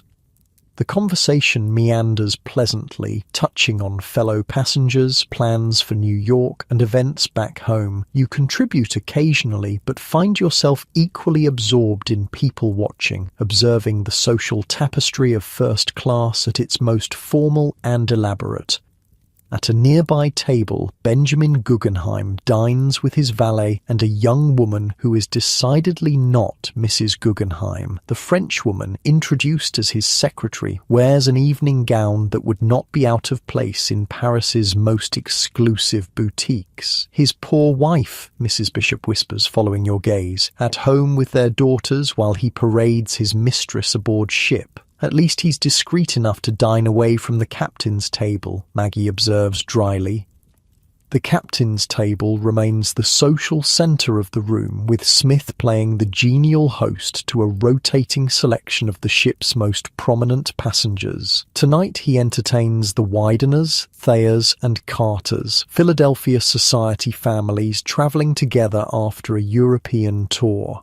As the roast duckling with applesauce is served, the 6th course by your count, a steward discreetly approaches your table.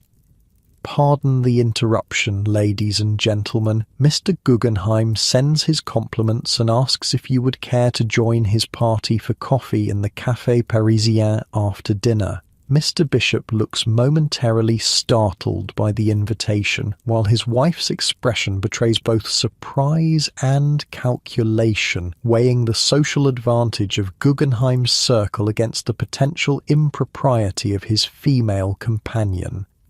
"How lovely," she finally responds. "Please tell Mr. Guggenheim we would be delighted." As the steward departs, she turns to the table with barely contained excitement. The Café Parisien is supposedly the most exclusive spot aboard. They say it's nearly impossible to secure a table unless you're in with the right set. "I wonder why us?" you muse aloud. "We've barely met Mr. Guggenheim." I may have mentioned to his valet that Mrs. Brown here knows the Astors, Mr. Bishop admits with a slight smile. "Word travels quickly in these circles." Maggie laughs. "So I'm your ticket to higher society? How ironic. Back in Denver, half the drawing rooms are closed to me." The dinner continues its stately progression through sirloin of beef, chateau potatoes, and then a cold asparagus dish with vinaigrette. Each course is accompanied by a different wine, selected and poured with expert commentary by the wine steward. "The Bordeaux is from the Rothschild vineyards," he explains as he serves a deep ruby liquid alongside the beef. "A particularly good year." By the time dessert arrives, Waldorf pudding, peaches in chartreuse jelly, and chocolate eclairs, conversation throughout the dining saloon has grown more animated. The formality of early dinner has relaxed somewhat, warmed by good food and liberal wine. A string quintet plays discreetly from a corner, providing a refined soundtrack to the meal. The selections are well chosen, classical pieces, familiar enough to be recognizable, but not so dramatic as to interfere with conversation. "They play wonderfully," you comment during a pause between pieces. "They should. They're from the Royal Opera House in London," Mr. Bishop informs you. "White Star hires only the best musicians for first class." Coffee is served as the final course, along with petit fours and chocolates. A silver box of cigarettes is offered to the ladies, a relatively new social development that still raises eyebrows in some circles. Mrs. Bishop declines with a small sniff of disapproval, while Maggie accepts one with obvious pleasure. One of the advantages of being a widow, she remarks as a steward provides a light, no husband to disapprove of my small vices. Throughout the dining saloon, a subtle shift is occurring. Following tradition, ladies begin to rise, ready to withdraw to the lounge, while the gentlemen remain for cigars, port, and traditionally male conversation. "Shall we?" Mrs. Bishop suggests, placing her napkin beside her plate. You and Maggie follow her lead, bidding temporary farewell to Mr. Bishop, who promises to join you later in the Café Parisien after just one cigar with the other gentleman. One cigar invariably becomes 3, plus port, plus whatever card games materialize, Maggie predicts as you make your way out of the dining saloon. We won't see them for at least an hour. The first-class lounge awaits, a magnificent room decorated in French Louis XV style, with curved walls, ornate white and gold panelling, plush carpeting, and grouped seating arrangements that facilitate conversation. Crystal chandeliers illuminate the space with warm, flattering light, while the inlaid parquet floor gleams with polish. Many of the women have already arrived, forming small conversational clusters. Mrs. Astor holds court near the fireplace, surrounded by a half-dozen attentive listeners, while Mrs. Widener and Mrs. Thayer occupy a corner settee, heads together in what appears to be serious discussion. Politics, Maggie guesses, following your gaze to the latter pair. Mrs. Widener is a fierce suffragist, though she keeps it quiet in certain circles. Mrs. Thayer is more traditional. They've been having the same argument for 20 years, from what I hear.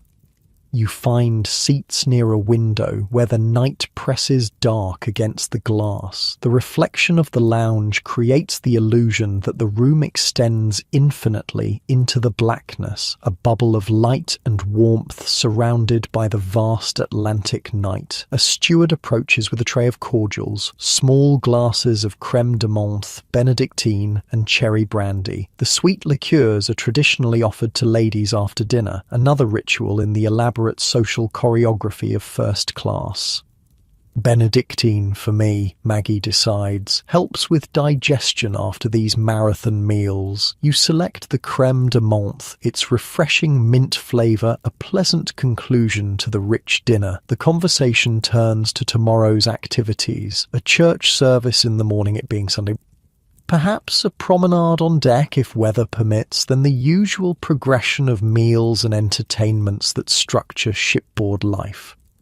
I've heard whispers of a dance tomorrow evening, Mrs. Bishop shares. In the reception room, captains invited the orchestra to play and they're clearing space for a proper floor. How delightful, you respond, though privately wondering how dancing will work in your evening corset and gown. Some sacrifices for social pleasure seem excessive. The lounge gradually fills with more ladies, the volume of conversation rising accordingly. Topics range from fashion to literature to gentle gossip about absent fellow passengers. It's pleasant enough, but after half an hour of increasingly superficial chatter, you find yourself curious about what's happening in the smoking room. I wonder if we might peek in, you suggest quietly to Maggie, just to observe. Her eyes light up with mischievous agreement. Mrs. Bishop would be scandalized, but I'm game if you are. Let's say we're going to the library and make a detour. You make your excuses to Mrs. Bishop, who is deep in conversation about New York dressmakers with Mrs. Carter, and slip out of the lounge.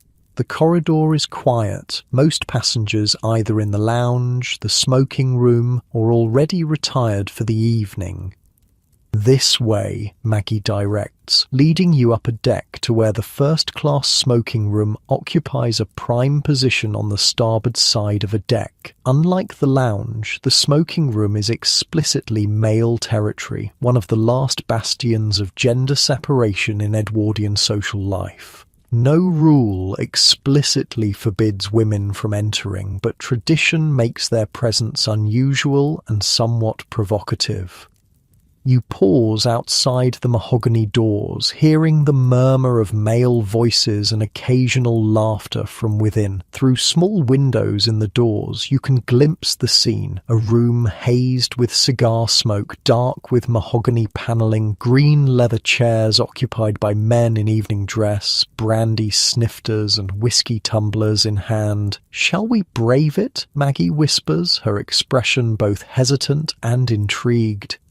Before you can decide, the doors swing open as a steward exits. He stops short at the sight of you both, momentarily surprised by female presence in this traditionally male domain. "May I help you, ladies?" he asks, recovering his professional composure. "We were hoping to find Mr. Bishop," Mrs. Bishop explains smoothly. "A message from his wife." The steward hesitates only briefly before nodding. "Of course, madam. If you'll wait here, I'll fetch him for you."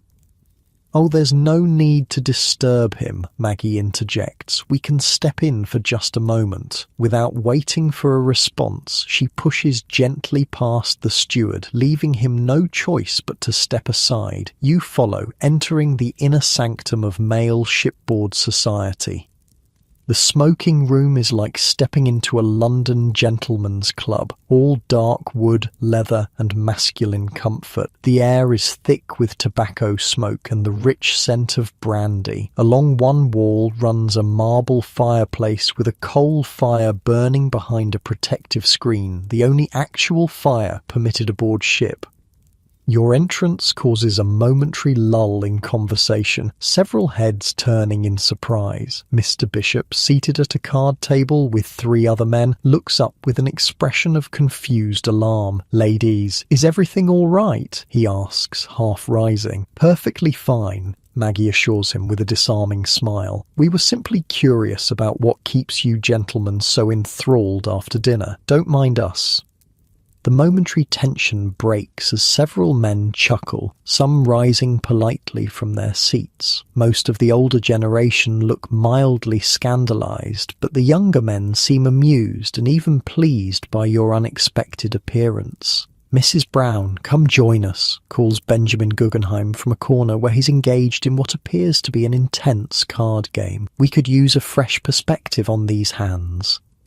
Maggie, never one to refuse a direct invitation, makes her way toward his table. You follow, aware of the eyes tracking your progress across the room, some disapproving, others merely curious. Guggenheim's table is the center of the most serious card playing in the room.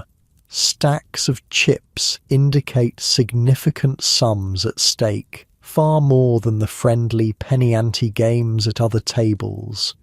"Poker?" Maggie inquires, observing the cards. 5-card stud, Guggenheim confirms. "Care to try your hand? I'll stake you." Before Maggie can respond, a new commotion draws attention to the center of the room. A man with a gavel has mounted a small platform, calling for attention. "Gentlemen and ladies," he adds with a nod toward you and Maggie, "the daily pool is about to commence." This, you realize, is the betting on the ship's daily run that you've heard mentioned, a tradition on transatlantic crossings where passengers wager on the exact distance traveled in the previous 24 hours. Today's run, officially recorded at noon, was 546 nautical miles, the auctioneer announces. Tomorrow's pool is now open for bidding. 20 numbers available, ranging from 548 to 567 miles.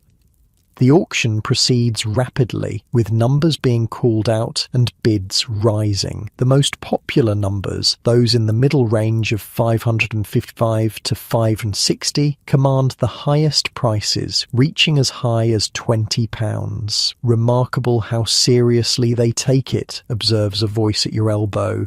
You turn to find Thomas Andrews, the ship's designer himself, watching the proceedings with a bemused expression. "Mr. Andrews," you acknowledge with a smile, "do you not participate?" "I have an unfair advantage," he replies with a small smile. "I know exactly what the engines are capable of, and I check the log regularly. It would hardly be sporting." The auction continues, growing more heated as the last few numbers remain. You notice one man in particular, elegantly dressed but somehow not quite fitting in with the established first-class set, bidding aggressively on number 562. "Who is that gentleman?" you ask Andrews quietly. His expression turns guarded. "Not someone I'd recommend making an acquaintance with. There are, unfortunately, professional gamblers who make their living on these crossings. They cultivate relationships with crew members for inside information on weather and engine performance. That particular individual was asked to disembark from the Olympic last year after some rather questionable card play." You watch with new understanding as the man secures his number for £15, a substantial sum that he pays without hesitation from a thick wallet. "They often work in teams," Andrews continues, his voice low. "Some focus on the daily pool, others on card games. They typically let their marks win for several days, establishing false confidence before the final evening out from New York when the stakes rise dramatically. And the White Star Line permits this? There's little we can do beyond warning passengers. Gambling isn't officially sanctioned aboard ship anyway, merely tolerated. We can hardly police private card games between consenting adults." He sighs. "My advice? If Mr. Guggenheim invites you to play poker on our final evening, develop a sudden headache." With the auction concluded, attention returns to individual card tables and conversation groups. Guggenheim is still attempting to persuade Maggie to join his game when Mr. Bishop approaches, looking mildly uncomfortable. "Ladies, while your company is always delightful, perhaps we might proceed to the Café Parisien as planned. Mrs. Bishop will be wondering about our whereabouts." You agree readily, having satisfied your curiosity about the smoking room's mysteries. As you turn to leave, you notice several tables where serious gambling is clearly in progress. The stacks of chips, the intent expressions, the careful handling of cards, all indicating games where significant sums are at stake. In one corner, an older gentleman whose name you don't know, but whose diamond stickpin suggests considerable wealth, is playing against two younger men who exchange occasional glances. The trap being set is almost visible to your now informed eye. "Come along, Maggie," you say, taking her arm. "I believe we've intruded on the gentleman's domain long enough." She allows herself to be led away, though not without a backward glance at Guggenheim's table. "Pity," she whispers. "I'm actually quite good at poker. Denver's full of mining men who underestimate a woman's ability to calculate odds." You exit the smoke-filled room into the relative freshness of the corridor, Mr. Bishop following with obvious relief. "That was rather unconventional," he remarks mildly as you make your way toward the Café Parisien. "Life's too short for convention at every turn," Maggie replies with a laugh. "Besides, I learned more in 5 minutes there than in an hour of ladies' chatter in the lounge. Did you notice the man bidding on number 562? Classic confidence man if I ever saw one." Mr. Bishop looks surprised at her astuteness. "You're remarkably observant, Mrs. Brown."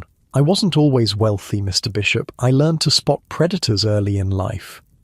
The conversation pauses as you arrive at the Café Parisien, a charming space designed to evoke a Parisian sidewalk café with wicker furniture, trellises and large windows overlooking the promenade deck and, beyond it, the night-dark Atlantic. The maitre d' greets you with a bow.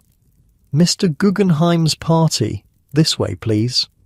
As you follow him to a prime table near the windows, you reflect on the complex social ecosystem aboard Titanic, the rituals and traditions, the subtle hierarchies, the undercurrents of manipulation and aspiration just beneath the glittering surface. For all its luxury and innovation, the ship remains a microcosm of the society that created it, magnificent, stratified, and sailing confidently into a future that none of its passengers can possibly foresee.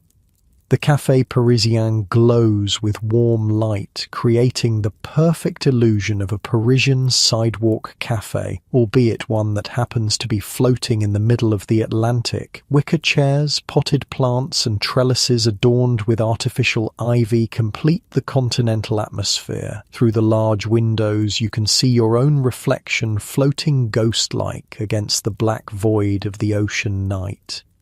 Guggenheim's party occupies the best table in the room, centrally located yet private enough for conversation. Besides Guggenheim himself, the group includes his French secretary, Madame Aubert, his valet Victor Gilliot, the Widener's son Harry and his wife, and a few others whose names escape you.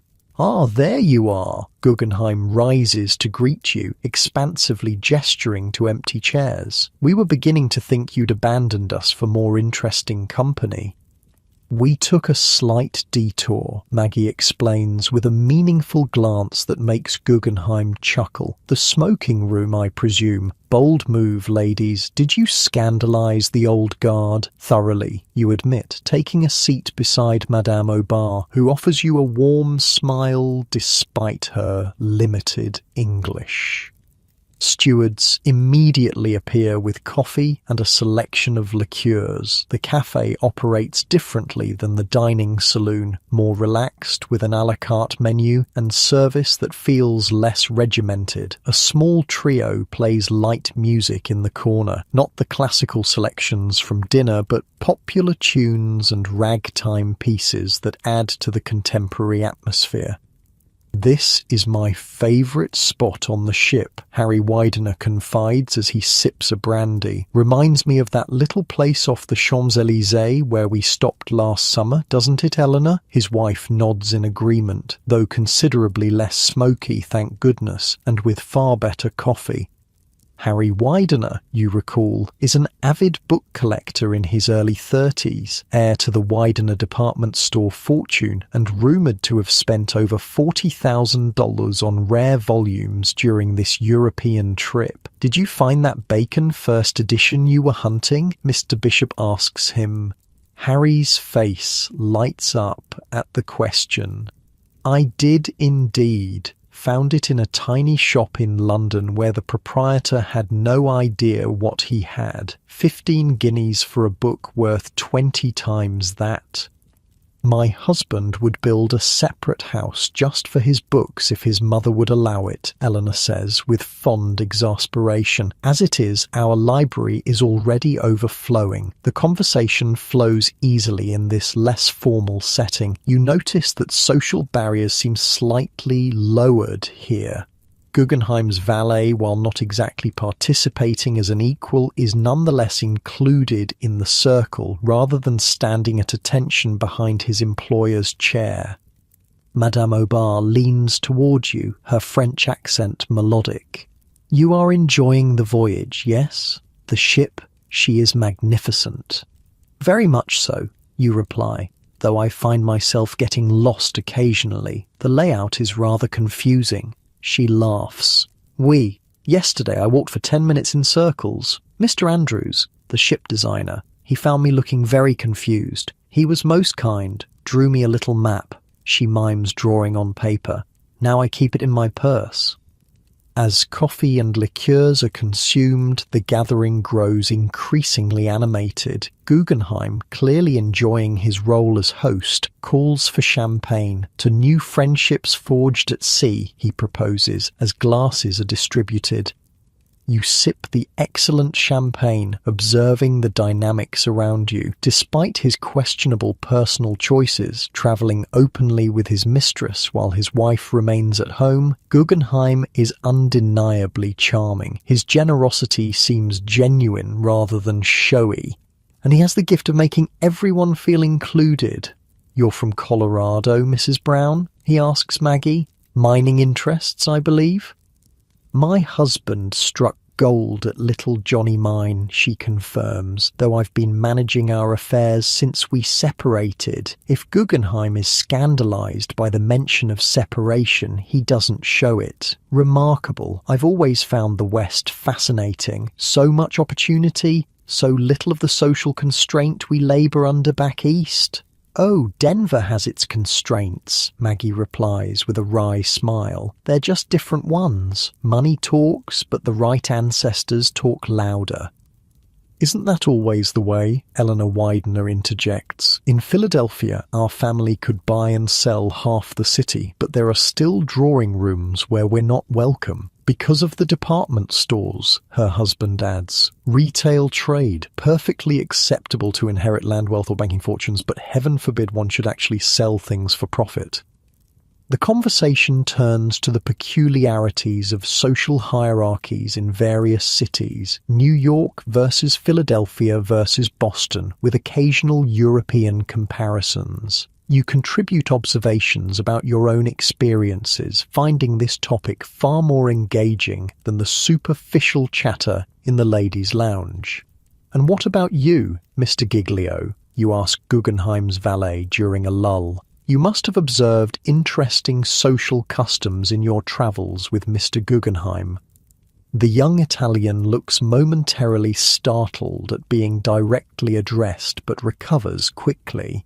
"Indeed, madam, though I find American society far more fluid than European. In Italy, your station at birth largely determines your entire life." "Victor is being modest," Guggenheim interjects. "He speaks 5 languages and knows more about art and literature than most university professors.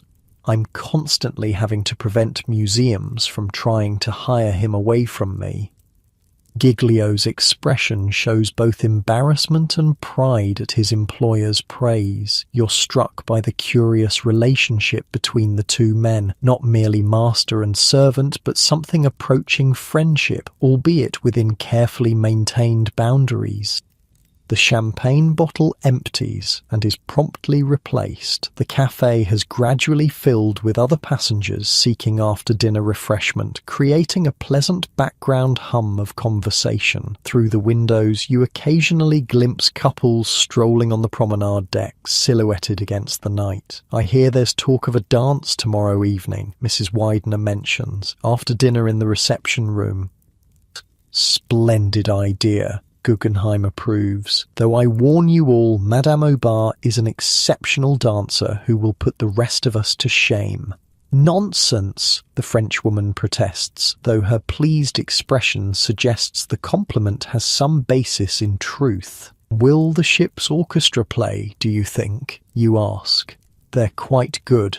"I believe so," Mr. Bishop confirms, though I heard one of the musicians complaining that their sheet music for the latest ragtime pieces hasn't arrived. Apparently it was supposed to be aboard, but got misplaced in Southampton. "Perhaps they could play some of Scott Joplin's older pieces," Maggie suggests. "I wouldn't mind hearing The Entertainer again." As if on cue, the cafe's small trio begins playing a recognizable ragtime melody. Several heads turn in appreciation, and a few couples in the corner begin to sway slightly in their seats. "If they're playing dance music, we should be dancing," Guggenheim declares, rising suddenly. "Madame Aubert, would you do me the honor?" He leads his companion to a small open space near the musicians where they begin to dance despite the limited room. Their movements are elegant and practiced, suggesting long familiarity with each other's rhythms. Other couples follow suit, creating an impromptu dance floor in the cafe. Harry Widener leads his wife to join them, while Mr. Bishop looks momentarily torn before offering his hand to Maggie, who accepts with an amused smile. "You don't mind?" he asks you, suddenly concerned about leaving you alone at the table. "Not at all," you assure him. "I'm happy to watch." Left temporarily alone, you sip your champagne and observe the scene with contentment. There's something magical about this unexpected moment of spontaneous joy. Elegant couples dancing in a faux Parisian cafe in the middle of the Atlantic, the ship's gentle movement adding a subtle counterpoint to their steps. The dancing continues for several songs, eventually drawing in nearly everyone from Guggenheim's party. You're about to accept an invitation from a gentleman at a neighbouring table when Giglio, who has also remained seated, leans toward you. "May I point something out without seeming impertinent?" he asks quietly. Intrigued, you nod. "The gentleman who just invited you to dance, I recognised him from a previous crossing on the Mauretania. He's known to target wealthy women travelling alone, particularly those wearing expensive jewellery." You glance discreetly at the man, now hovering nearby with barely concealed impatience. His attire is impeccable, his manner refined, but something in his eyes, a calculating quality you hadn't noticed before, suddenly seems apparent. "I see," you murmur. "Thank you for the warning." "My apologies if I've overstepped," Giglio says, withdrawing slightly. "Not at all. I appreciate your concern." When the gentleman approaches again, you decline his invitation with a polite excuse about a developing headache. His smile remains fixed, but his eyes flash with momentary annoyance before he moves on to another prospective partner. The dancing gradually winds down as the hour grows later. Couples return to their tables, slightly flushed and laughing. Maggie drops into her chair beside you, fanning herself with a menu. "Mr. Bishop is surprisingly light on his feet for such a serious man," she confides. "Who knew bankers could dance?" The gathering begins to disperse as it approaches midnight. The day has been long and full, and even the most energetic passengers are showing signs of fatigue. Guggenheim, however, seems determined to continue the festivities. "The night is young," he protests as the Wideners make their excuses. "Surely we could move to the smoking room for a nightcap." "Some of us plan to attend the church service tomorrow morning," Eleanor Widener replies firmly, "which requires being awake before noon." One by one, guests depart until only your original party remains. You, Maggie, and the Bishops. Even Guggenheim finally concedes to the late hour, escorting Madame Aubert toward their respective staterooms, with Giglio following discreetly behind. "Shall we retire as well?" Mrs. Bishop suggests, stifling a yawn behind her gloved hand. "I think I might take a brief turn around the deck first," you decide, suddenly reluctant to end the evening, "just to clear my head before bed." "I'll join you," Maggie offers. "The air will do us good after all that champagne." You bid good night to the Bishops, promising to meet for breakfast, and make your way out to the promenade deck. The night air is bracingly cold after the warmth of the cafe, a shock that clears away the slight champagne fog in your head. The deck is nearly deserted at this hour. A few hardy souls stand at the rails, smoking late-night cigarettes or simply gazing at the extraordinary canopy of stars visible far from the pollution of cities. The only sound is the rush of water against the hull and the distant, ever-present hum of the engines. You and Maggie find a relatively sheltered spot near a lifeboat where the wind is less biting. Looking up, you're struck speechless by the celestial display. Thousands of stars scattered across the velvet blackness, the Milky Way a brilliant smear of light overhead. "It makes you feel small, doesn't it?" Maggie says softly. "All these people aboard with their wealth and titles and petty concerns, and then there's this." She gestures upward. "Puts things in perspective." I was just thinking the same thing, you admit. We're so insulated in there, with the electric lights and orchestras and 10-course dinners. Out here, you remember we're just a tiny ship in an enormous ocean, under an even more enormous sky, Maggie adds. You stand in companionable silence for several minutes, each lost in private contemplation. The ship's steady progress creates a perpetual breeze carrying the clean scent of open ocean. Despite the chill, there's something profoundly peaceful about this moment, a rare stillness in the midst of the voyage's constant social whirl. I think I'll stay out a bit longer, Maggie eventually says. Don't feel obliged to wait with me. Are you sure it's getting quite cold? She smiles. I'm tougher than I look. Besides, we don't get stars like this in Denver. Too much smoke from the smelters. I want to savor it while I can. You squeeze her hand in understanding before taking your leave. The walk back to your stateroom is a solitary journey through the ship's quieting spaces. Most passengers have retired, leaving the corridors and public rooms eerily empty compared to their daytime bustle. The grand staircase, normally teeming with ascending and descending figures, stands in majestic silence. Your footsteps echo slightly on the marble floor as you descend toward B deck, the ornate clock on the landing showing nearly 1 a.m. In your stateroom, Emily has long since gone to bed, leaving a small lamp burning and your nightclothes laid out. The cabin is pleasantly warm thanks to the electric heater, creating a cocoon of comfort against the Atlantic night.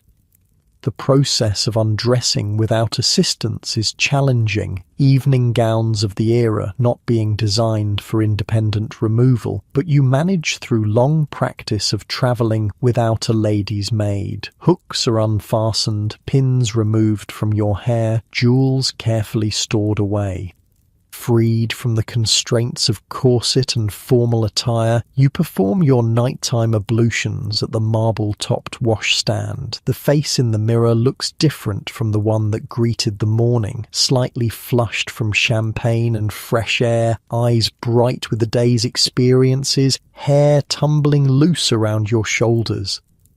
You slip between the crisp linen sheets with a sigh of pure contentment. The subtle vibration of the engines creates a soothing background hum, while the gentle rocking of the ship provides a cradle-like motion that's deeply relaxing.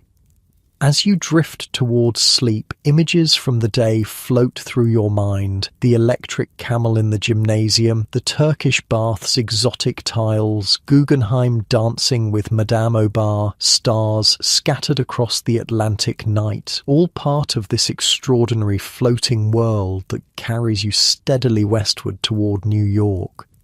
Tomorrow will bring Sunday services in the morning, perhaps more deck games if weather permits, another progression of elaborate meals, and the promised dance in the evening. Each day aboard Titanic offers new experiences, new acquaintances, new pleasures. But for now, there is only the comfortable embrace of your bed, the rhythmic pulse of the ship's engines, and the knowledge that while you sleep, Titanic continues her stately progress across the vast, dark Atlantic. Your last conscious thought before sleep claims you how fortunate you are to be experiencing the maiden voyage of this magnificent vessel, surely the most luxurious and modern ship ever to sail the seas. You dream of endless corridors and rooms that shift and change as you move through them, the surreal geography of shipboard life translating into dreamscape. In your dream, you're searching for something important, moving from the Turkish bath to the gymnasium to the grand staircase, always just missing whatever it is you seek. A gentle knock at your door pulls you from sleep. For a moment, you're disoriented, the subtle movement beneath you unfamiliar until memory returns. You're aboard the Titanic in your stateroom on B deck. "Good morning, madam," Emily says quietly, entering with your morning tea. "I've brought extra hot water today, it's quite cold out." You sit up, accepting the steaming cup gratefully. Outside your porthole, the sky is the deep blue of early morning, not yet touched by sunrise. The ship seems particularly quiet. Even the ever-present engine vibration feels muted somehow. "What time is it?" you ask, sipping the perfectly brewed tea. "Just after 5, madam. You asked to be wakened early if you recall." You had indeed made the request, though in your sleep-fogged state you'd momentarily forgotten. Last evening, as you drifted off to sleep, an idea had formed. To experience a sunrise at sea, something you'd heard was spectacular but had never witnessed on previous Atlantic crossings. "Thank you, Emily. The blue walking suit today, I think, and my heaviest coat." "Very good, madam. I've already laid them out, and I've included your wool scarf and gloves. The steward says it's below freezing on deck." You dress quickly, eager to be outside before the first light breaks. The ship is eerily silent as you make your way through the corridors and up the grand staircase. At this hour, even the most diligent stewards are scarce, and fellow passengers are still wrapped in dreams behind closed doors. Pushing open the heavy door to the boat deck, you're met with a blast of cold that takes your breath away. The air is knife-sharp with cold, carrying the pure scent of open ocean. You pull your scarf tighter around your neck and button your coat to the chin before stepping fully outside. The deck is completely deserted save for a solitary officer on watch pacing slowly near the bridge. He nods politely as you emerge but doesn't approach, respectful of your evident desire for solitude. You find a spot at the port rail facing east where the faintest lightening of the sky suggests the coming dawn. The horizon is still indistinguishable, sea and sky merging in a uniform darkness. Above, a few stubborn stars remain visible, though most have already faded into the brightening sky. The cold is intense but clarifying, chasing away the last cobwebs of sleep. Your breath forms small clouds that are immediately whipped away by the wind. Beneath your gloved hands, the rail is ice cold even through the wool.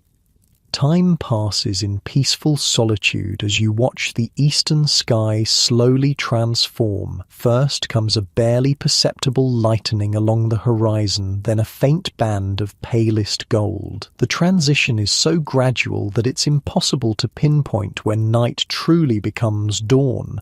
But eventually, the dark water begins to differentiate itself from the sky, the horizon appearing as a sharp line between the two. As light grows stronger, the sea reveals itself in all its morning glory, not the sparkling blue of afternoon, but a deep, steely grey with occasional flashes of silver where waves catch the strengthening light. The vastness of it strikes you anew, this endless expanse of water stretching to every horizon crossed by your single vessel.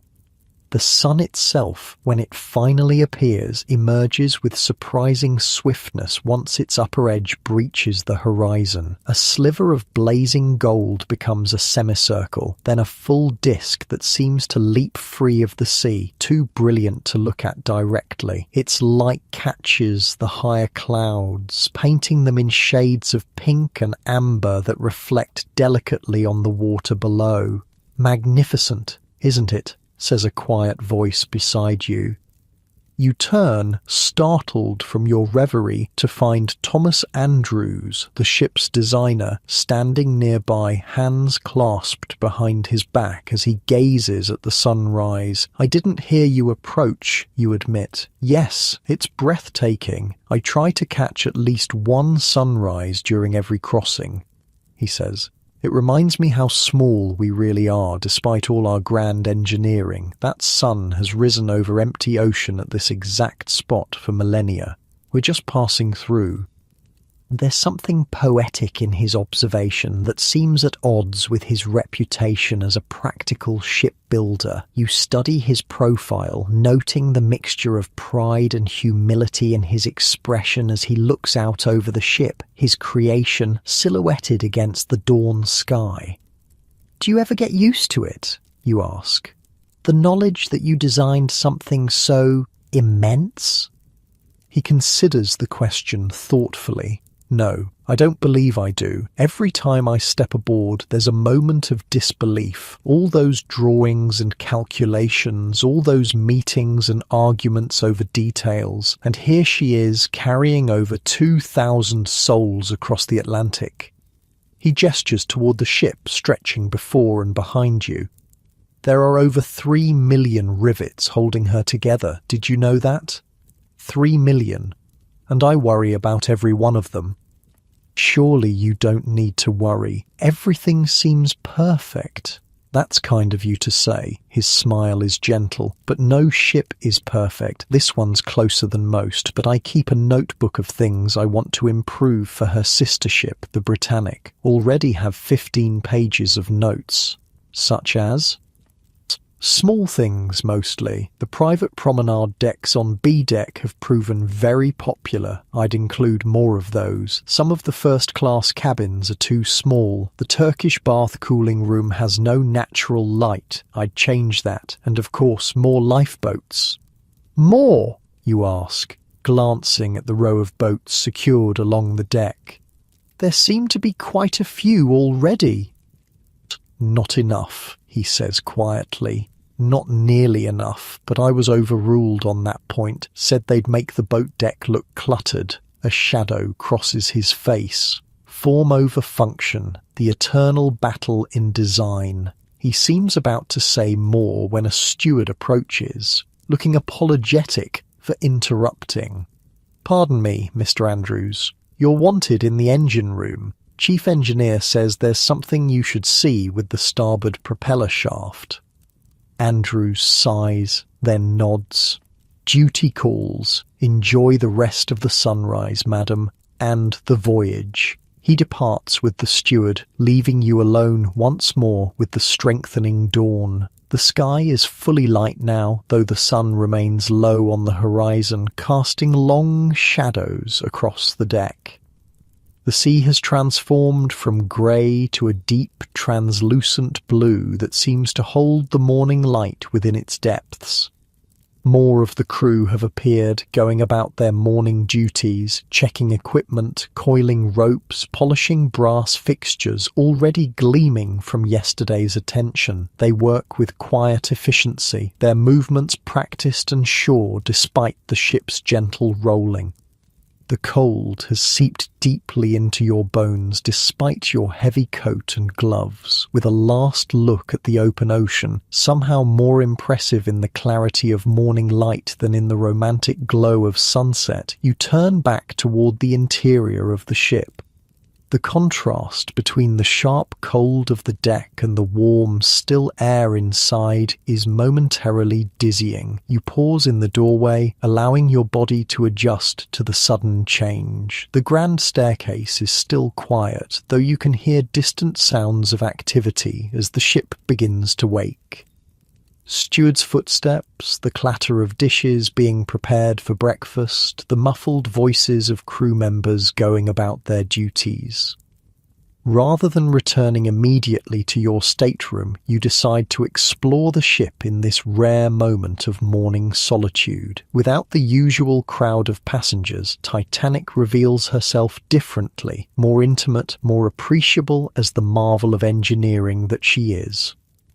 You wander the promenade deck, your footsteps echoing slightly in the enclosed space. Through the large windows, the rising sun casts golden light across the polished floor, creating patterns that shift and change with the ship's movement. Here and there, a steward polishes brass or arranges chairs, nodding respectfully as you pass.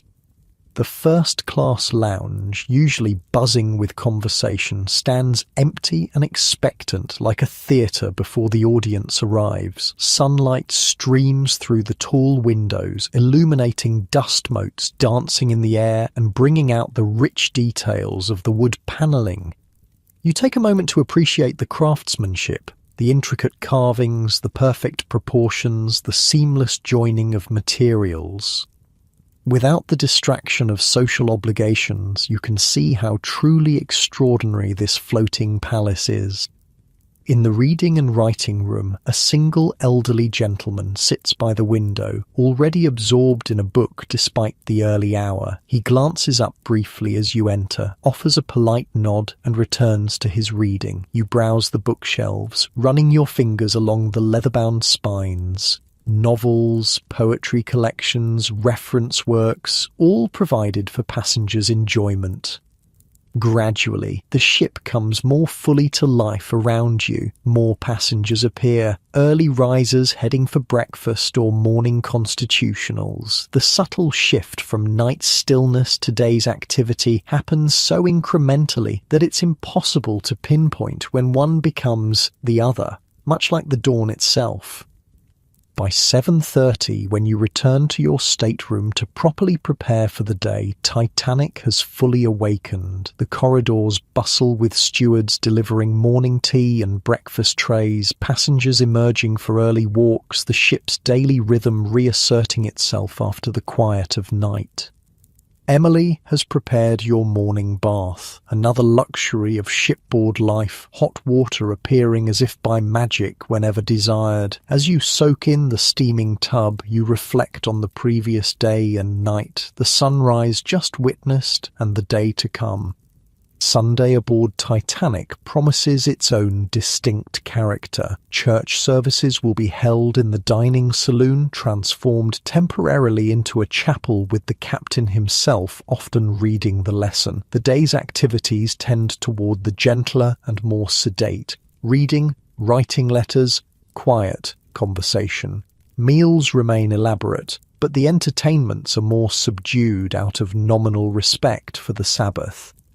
After your bath, dressed in a morning outfit suitable for church services, you make your way to the dining saloon for breakfast. The room is about half full, many passengers choosing to take breakfast in their cabins on Sunday mornings. You join Maggie at a table near the windows, where she's already working through a hearty plate of eggs and smoked haddock. "You're up early," she observes. "I knocked on your door around 6, but Emily said you were already out and about." "I watched the sunrise from the boat deck," you explain, accepting coffee from a hovering steward. "It was magnificent." "Worth freezing for?" "Absolutely. I ran into Mr. Andrews, the ship's designer. He had some interesting things to say about improvements he'd make to the next liner." "Such as?" "More lifeboats, for one thing." You glance out the window at the sunlit ocean, deceptively calm and peaceful in the morning light. He seemed concerned there weren't enough. Maggie follows your gaze, her expression thoughtful. "Let's hope we never need to find out." The conversation turns to plans for the day. Church service at 10:30, perhaps a brisk walk on deck afterward if weather permits, then luncheon. Maggie mentions a book she's borrowed from the ship's library that she thinks you'd enjoy. The normal rhythm of shipboard life reasserts itself, the extraordinary moment of solitude at sunrise already fading into memory. Yet something of that peaceful interlude remains with you, a sense of perspective gained by watching dawn break over the vast Atlantic, a reminder of the thin line between the constructed world of human luxury and the implacable natural world surrounding it. As the day progresses with its gentle Sunday rhythm, this sense of dual awareness stays with you, appreciating the remarkable achievement that is Titanic while simultaneously conscious of her ultimate insignificance against the backdrop of ocean and sky. It's a paradox perfectly embodied in Andrew's expression as he looked out over his creation in the dawn light. Pride mingled with humility, confidence tempered by caution.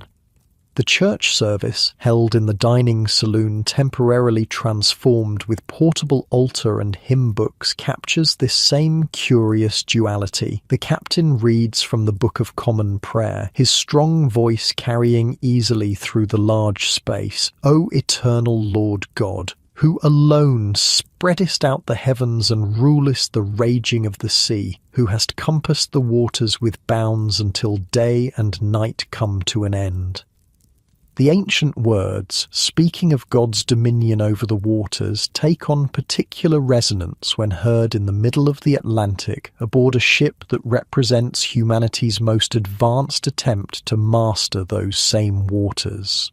You glance around at your fellow passengers, heads bowed, voices joined in hymns, the social distinctions temporarily muted by shared ritual.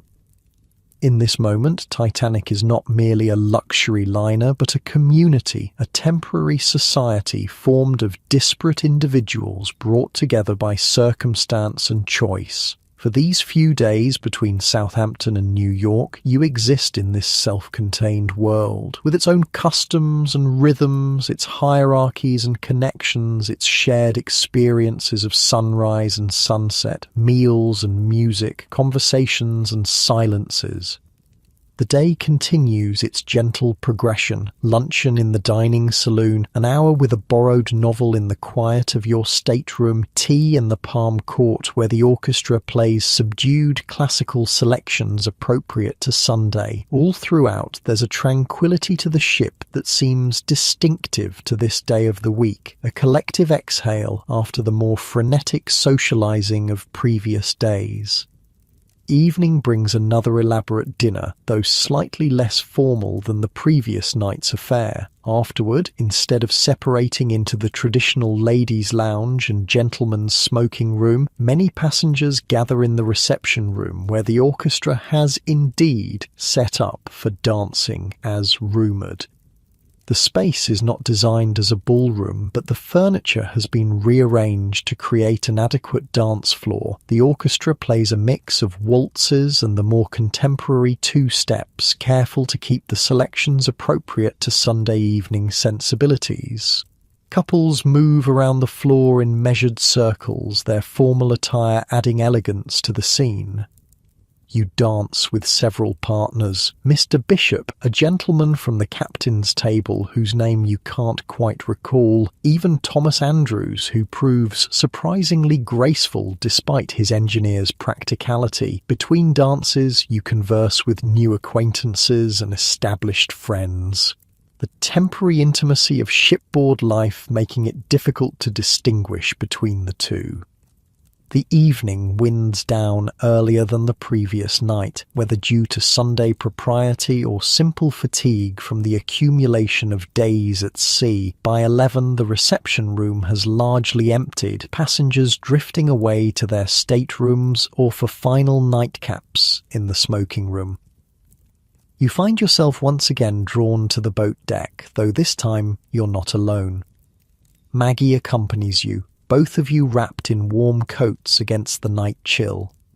"I wanted to see the stars once more," she explains as you find a sheltered spot near the officers' quarters. "Tomorrow night might be cloudy, and the night after will be too close to New York, too much light pollution." You look up at the vast canopy of stars, impossibly bright and numerous away from land. The Milky Way stretches across the sky like spilled silver, while familiar constellations appear somehow different, clearer, more defined in the pure air. "Do you ever think about how small we are?" you ask, echoing Andrew's earlier sentiment. All of this luxury, all of our concerns and conversations, and then there's this. You gesture toward the star-filled sky and dark ocean surrounding you. "All the time," Maggie replies, quietly. "That's why I try not to take anything too seriously. We're just specks when you really think about it. Might as well enjoy the ride."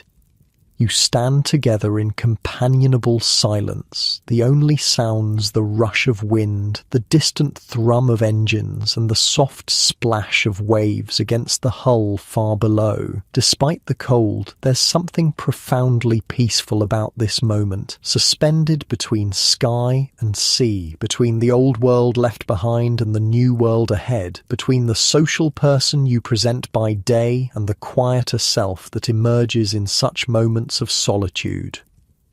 I should turn in, Maggie eventually says, stifling a yawn. Church service this morning, dancing tonight. I'm not as young as I pretend to be. You smile at her self-deprecation. I think I'll stay just a bit longer. Left alone, you take a final few minutes to absorb the night, the cold air filling your lungs, the starlight reflecting off the dark water, the solid deck beneath your feet contradicting the knowledge that you're moving steadily across an abyss of ocean.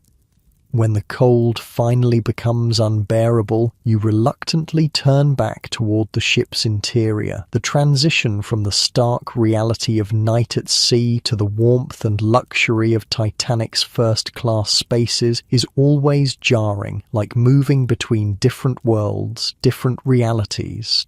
In your stateroom, Emily has turned down your bed and left a small pot of hot chocolate keeping warm on the electric heater. The thoughtful gesture brings a smile to your face, one of countless small comforts that define the first-class experience aboard Titanic.